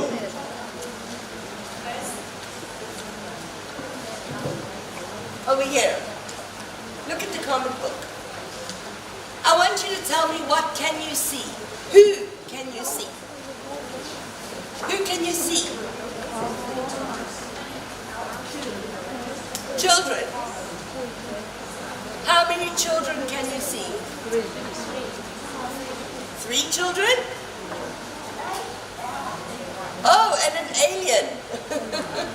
Okay, so who can we see? There's children and there's Alfie the alien, right?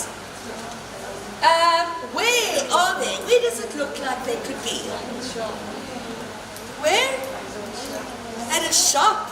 Yes, definitely. What kind of shop do you think it could be? So they're at a toy shop. Great, so who is there? Where are they? What are they doing? What does it look like they're doing? They're looking at some toys. Maybe they're going to go buy some toys, but they're looking. You can see, here's a door, here's a window. So they're looking through the window at the toys in the store, right? Okay, and look here in this picture at this little boy. What does he look like? He looks sad, right? Why do you think he could be sad? He can't see the toys. He can't see the toys. Shame, he's too short. I had that problem a lot when I was a child. Okay, and then look what Alfie does. What does Alfie do? What does Alfie do? He raises him up, right? So Alfie lifts him up, and then what happens? Happy he can see. He can see. Do you think he's happy now? Yeah, I think so too. All right. So now, can you see? Now, if you had to read, if you had to get the, unfortunately, there was a mix-up on the printouts, but basically we've set the context. And what happens in the story is exactly what we've just spoken about. You hear the children, you hear the one little boy going, "What can you see? What can you see? I can't see, I can't see." And then the children start talking about, "I can see a big ball. I can see a small ball. I can see a big cat. I can see a robot." Okay? And then here you hear the little boy going, "Oh, I can't see." And then Alfie says, "Don't worry, Ben, I'll help you." And you hear him get his little jetpack going. And it ends off with the little boy going, "Yay, I can see now. Thank you, Alfie." Okay?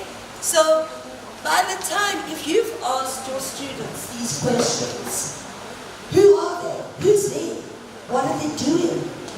Where are they? You're helping them set the context. You're getting them ready to listen to the script, to the audio. Okay? All right. So now,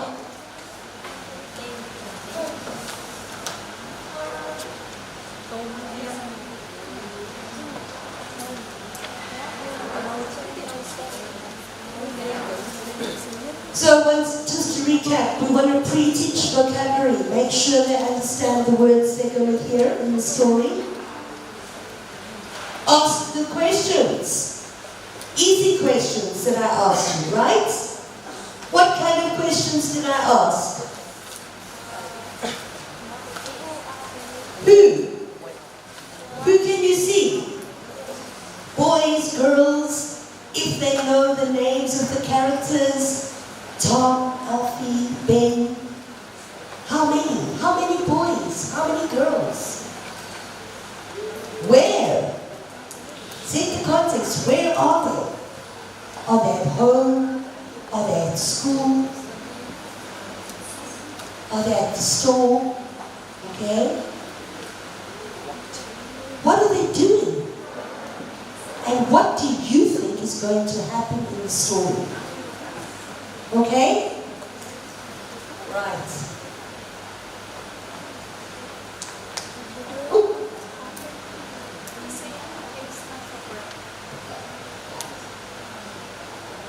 Alright.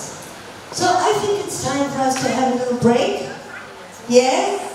I could definitely have a break. Should we help?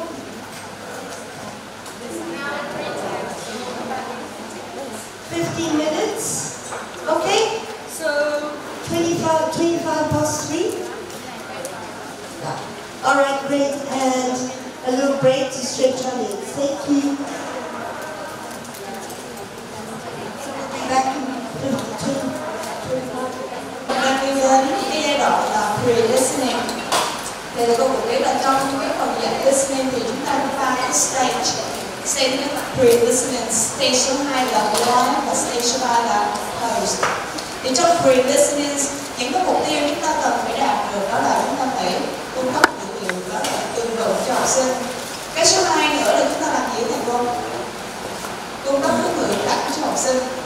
Và cái số 3 nữa là trong đầu học trò nó đã có một cái khái niệm gì đó về cái topic đó rồi, và nhiệm vụ của thầy cô là mình sẽ khơi gợi kiến thức của các em đã có, cũng như là tạo sự hứng thú cho các em để chúng ta bắt đầu các bạn nghe cho nó tốt. Như vậy đó là 3 cái nhiệm vụ chính của pre-listening. Bây giờ đến cái vòng while listening thì cô Sonia sẽ đi nó rất nhanh một chút, và đến cả post listening của bạn sau đó chúng ta có phần game, và hy vọng là chúng ta có thể hoàn tất khoảng 4 giờ. Cho nên là trong thời gian này các thầy cô mình cố gắng tập trung một chút để chúng ta hoàn tất nó sớm. So pre-listening, we've spoken about that. So important to help set the stage for our students.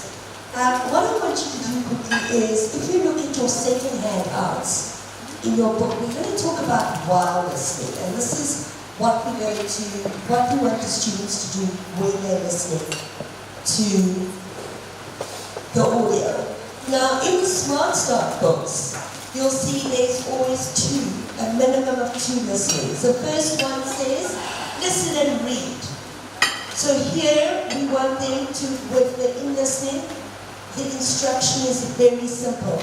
They need to listen, follow, so read, and they're just listening for very basic information. And then the second one is the activity. So we're going to talk about that quickly. Listen and complete the activity. So while listening, your students have listened the first time to be able to understand basics. They can pick up the vocabulary. They can understand the context. Now, while listening, if we go back, sorry, I just want to go back here. Can you see the task instructions here? It's listen and tick or cross. So what we want to do is make sure they need to understand what they have to do. Make sure they understand tick is for yes, cross is for no, or if it's maybe listen and circle, they need to understand what they have to do. So while listening helps the students to become familiar with the task type. So this is the first listening. Before they're going to do it again the second time to complete the task. It also develops the listener's sub-skills. And when I talk about sub-skills, it means they're learning to listen out for different things. The first time round, they're listening for very general information, recognizing the vocabulary words, recognizing the structure, understanding the context. The second time, they're listening for specific information. So this is the information they need to finish the task. So yes or no. Right.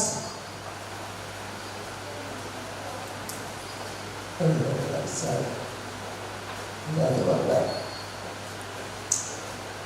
Okay, we're not going to do this, but talking about different kinds of methods that we can use to discuss, to teach while listening.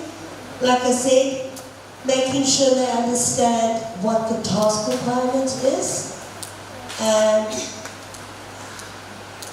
helping them understand which information they need to listen to for and at what stage.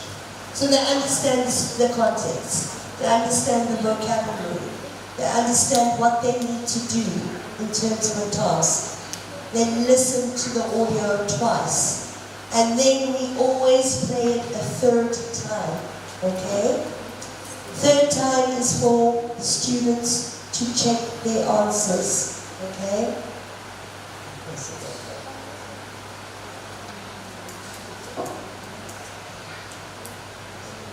Okay. First time they're listening, they're getting a general understanding of what's going on in the story. An easy task, it shouldn't put your students under any stress. It should be easy to complete. The second time they're listening, they're now listening for greater detail. They're listening for the information they need to finish the task. Okay, so what do they need to tick and what do they need to put a cross around? Or if it's number, which order you have to put the numbers in. Different types of tasks. One thing that's very important, and we've found and we've done in all the Smart Start books, is to make sure that the tasks are easy to complete. It's something very quick. It's a tick, or a cross, or a circle, or a number. Nothing too difficult. No writing words. Quick, easy to do. Maybe a symbol.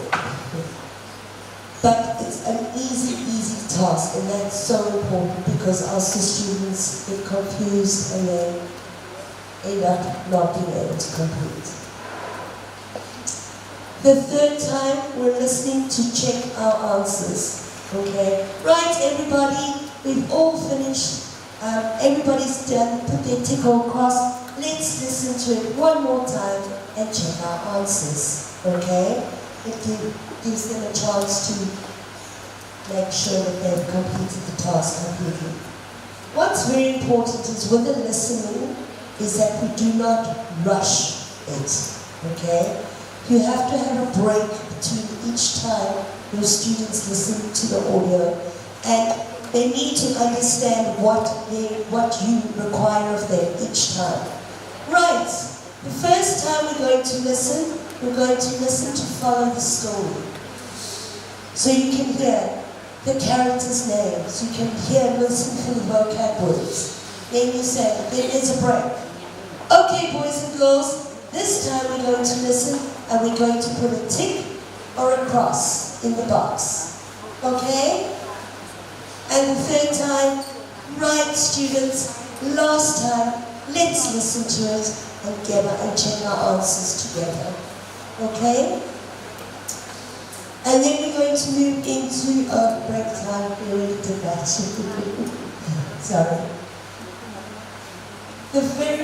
And this is very simple and very quick, post-listening. But it is still very important. Okay?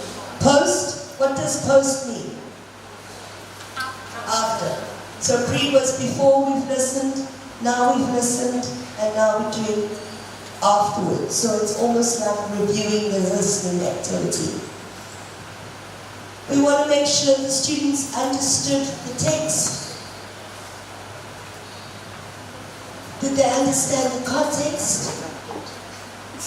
Did they understand the task instructions? Could they complete the task?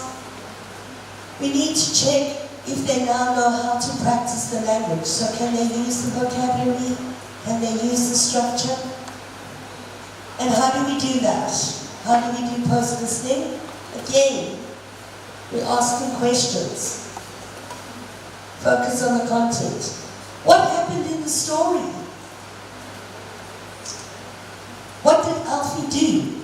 How did Alfie help them? What toys did they see at the toy store? Okay? So questions you can ask them to check their understanding. Also, did you enjoy the story, boys and girls? Always important to see if they're enjoying the content, the story, if they understand the context. And we want to focus on the form. Again, I've already mentioned this. Do they know how to use the structure? Do they know how to use the vocab correctly? Okay.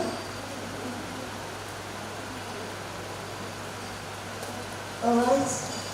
So quickly to summarize, listening, teaching listening in a nutshell. 3 different very important stages for listening. First one is, who can tell me the first one?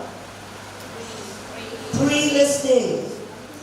And we need to always pre-teach vocabulary. Set the context. Ask questions. Ask the kids, what's going to happen? What do you think is going to happen? Why do you think they're doing this? So get them ready for the audio.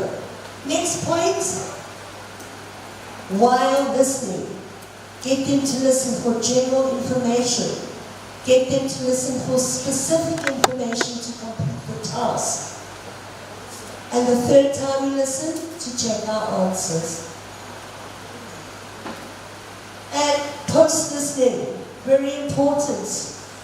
It's wonderful if we set the context and check and taught vocabulary, but we need to make sure the students have understood us. Okay, so it's important to go through those questions. What happened? Did you enjoy it? Did you think it was funny? Ask them simple questions to check their understanding. And always, we want to give our students as much help as possible. Okay, so any questions about this before I move on to the next section?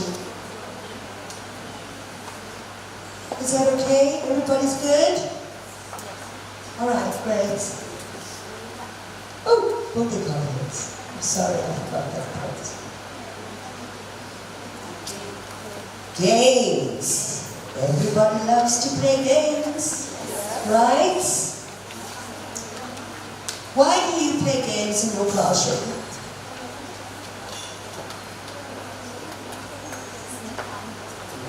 What reason do you have to play games in your class? It's fun, right?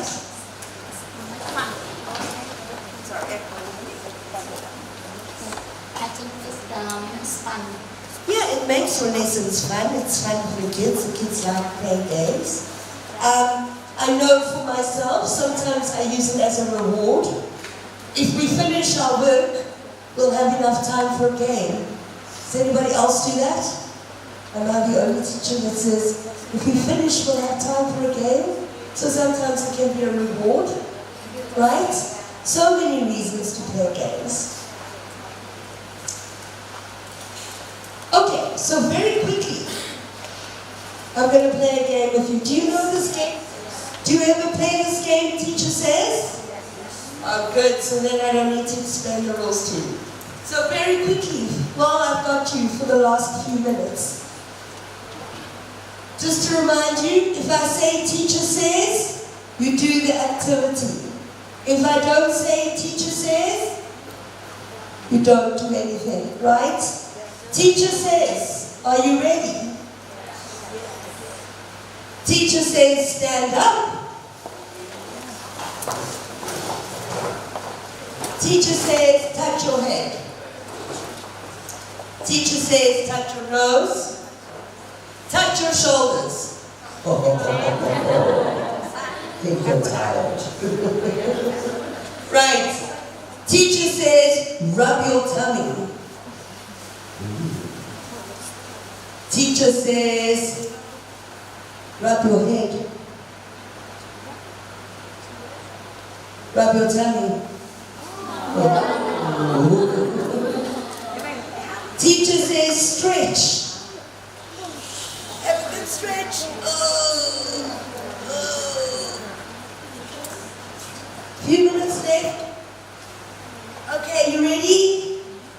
says sit down. Okay. Alright, so quick, easy, fun game to play in class. Now, I want you to think about, we've played a couple of games today, right?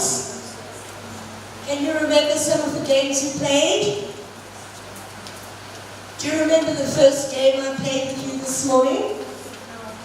No? Stand up and sit down. Great game. Use it for so many things. Okay. What other game did we use? What other game? What was my second game with phonics this morning? Tongue twisters. Also a lot of fun. And if you just look online, you find easy ones for elementary kids. Lots of them. As long as, I always believe that if children are enjoying themselves and they are having fun, they're going to want to learn. They're going to participate. And games are such a great tool to do that for them. Why and when do we use games in class? Well, it makes it fun. I admit that I have in the past used games as a reward so that students behave in class or we finish the work we have to do in class. But there's a lot of other reasons we can play games. You can use games to practice, to warm up, okay, to review. So many great things we can use games for. And if you look in your bags, there is a printout, I think it's 2 or 3 pages, of very easy games you can play in class. Okay?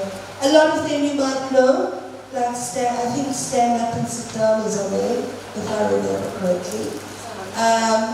Teacher says, tic-tac-toe, we spoke about that earlier, right? Carol. Hangman. Do you know how to play Hangman? Hangman is an awesome game, especially to help with spelling and writing. Yeah? The trick is always to make the kids win at Hangman. Else they feel defeated. Okay. What other games can we play in class? Let's think about when Miss Fung did her demo. You played some really great games with your flashcards, right? So we can use flashcards, right, to play games.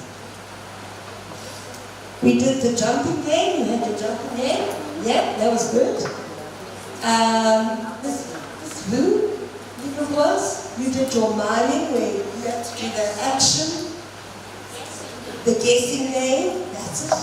So there are so many games we can use in the classroom. Any other games you played today that you can remember?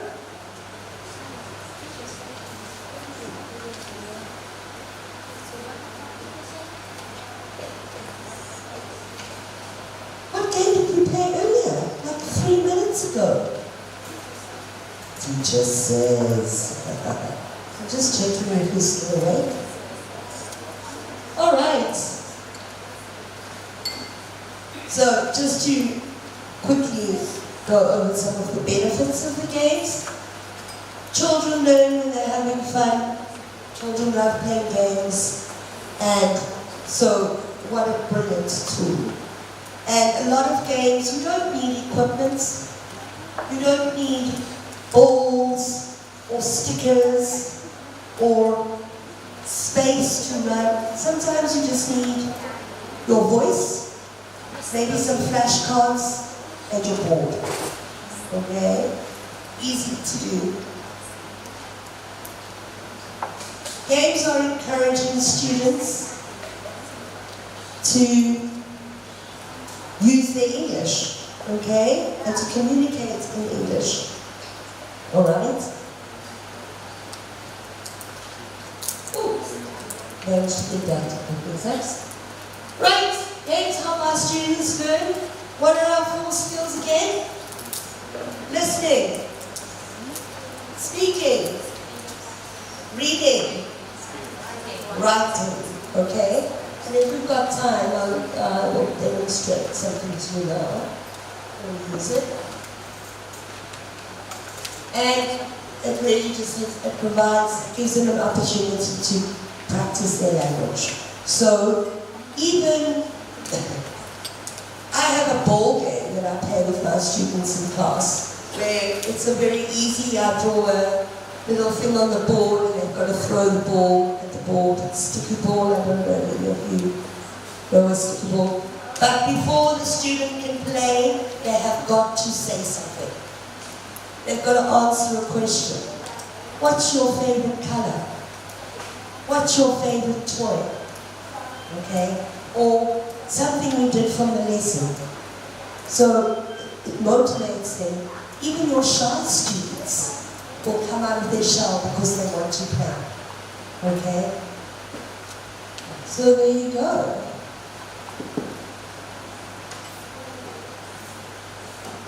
Games, again, it's a sensory experience. Fantastic for all different learning types, auditory, visual, and especially kinesthetic learners. Games are a great tool to use for them.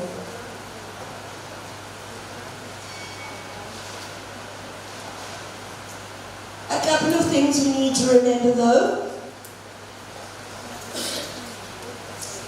because games can come with their own.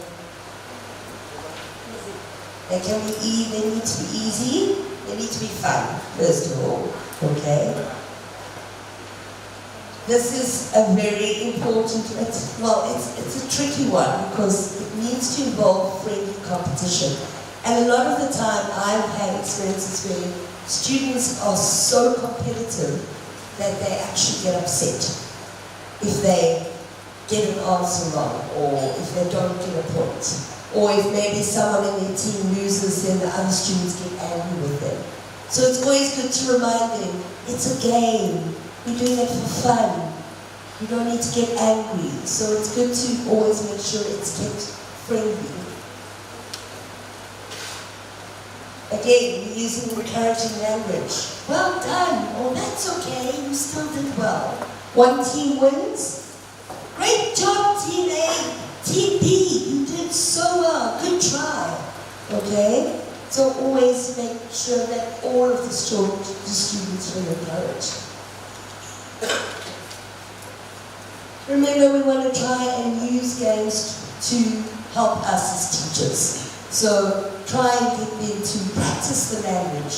Use the vocabulary that we've taught them. Use the structures.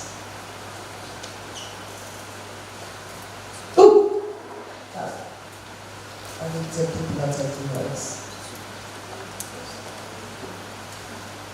Alright.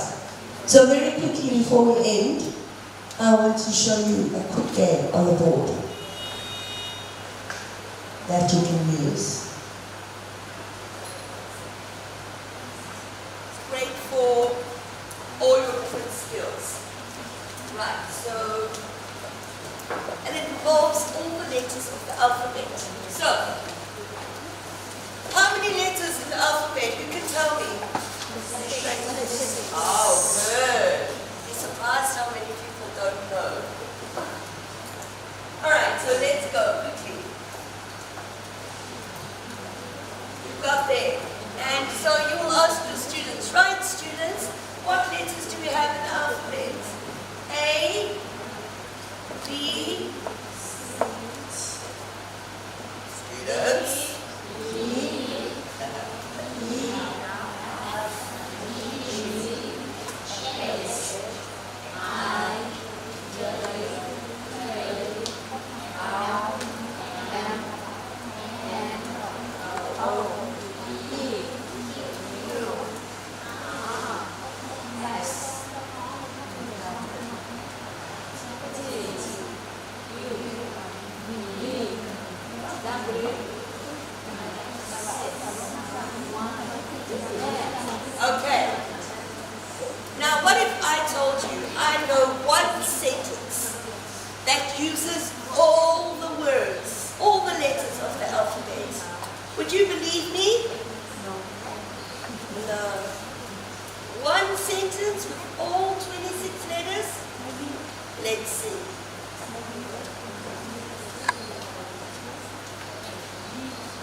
E. Oh, there's a few E's. 1, 2, and 3 E's. F. Box. G. Right? Is that the only one? Dog. H. Right? And that. Good job. I. Quick. And right. J. K. L.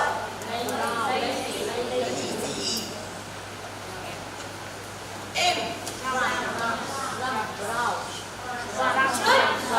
Jumps. N.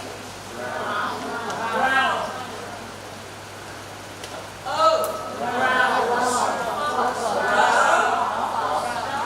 Where else? Box. Box. Over. How many O's? Good job. 4 O's. P. Where's the P? Jump.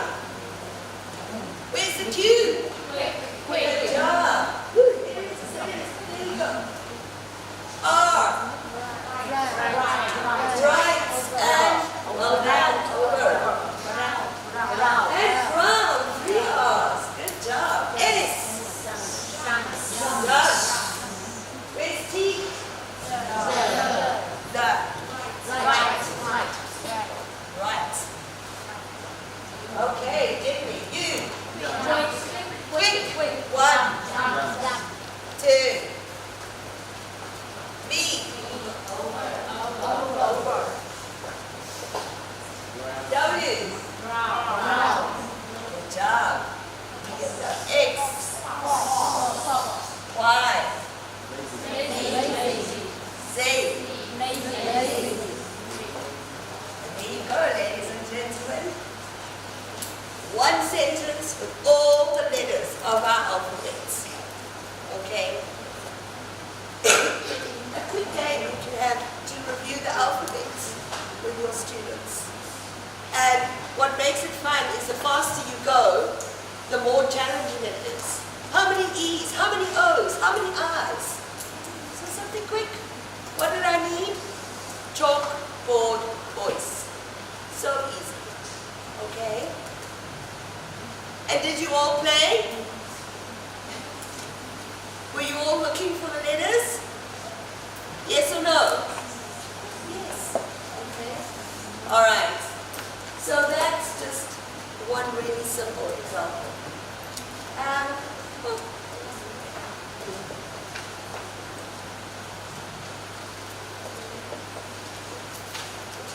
All right. So we've gotten to that part of the day. Do we have any questions? Any questions at all? About playing games, listening? This way? The day with us, and for taking your time. I know you're all busy, so come through to spend the day. Everyone can do it.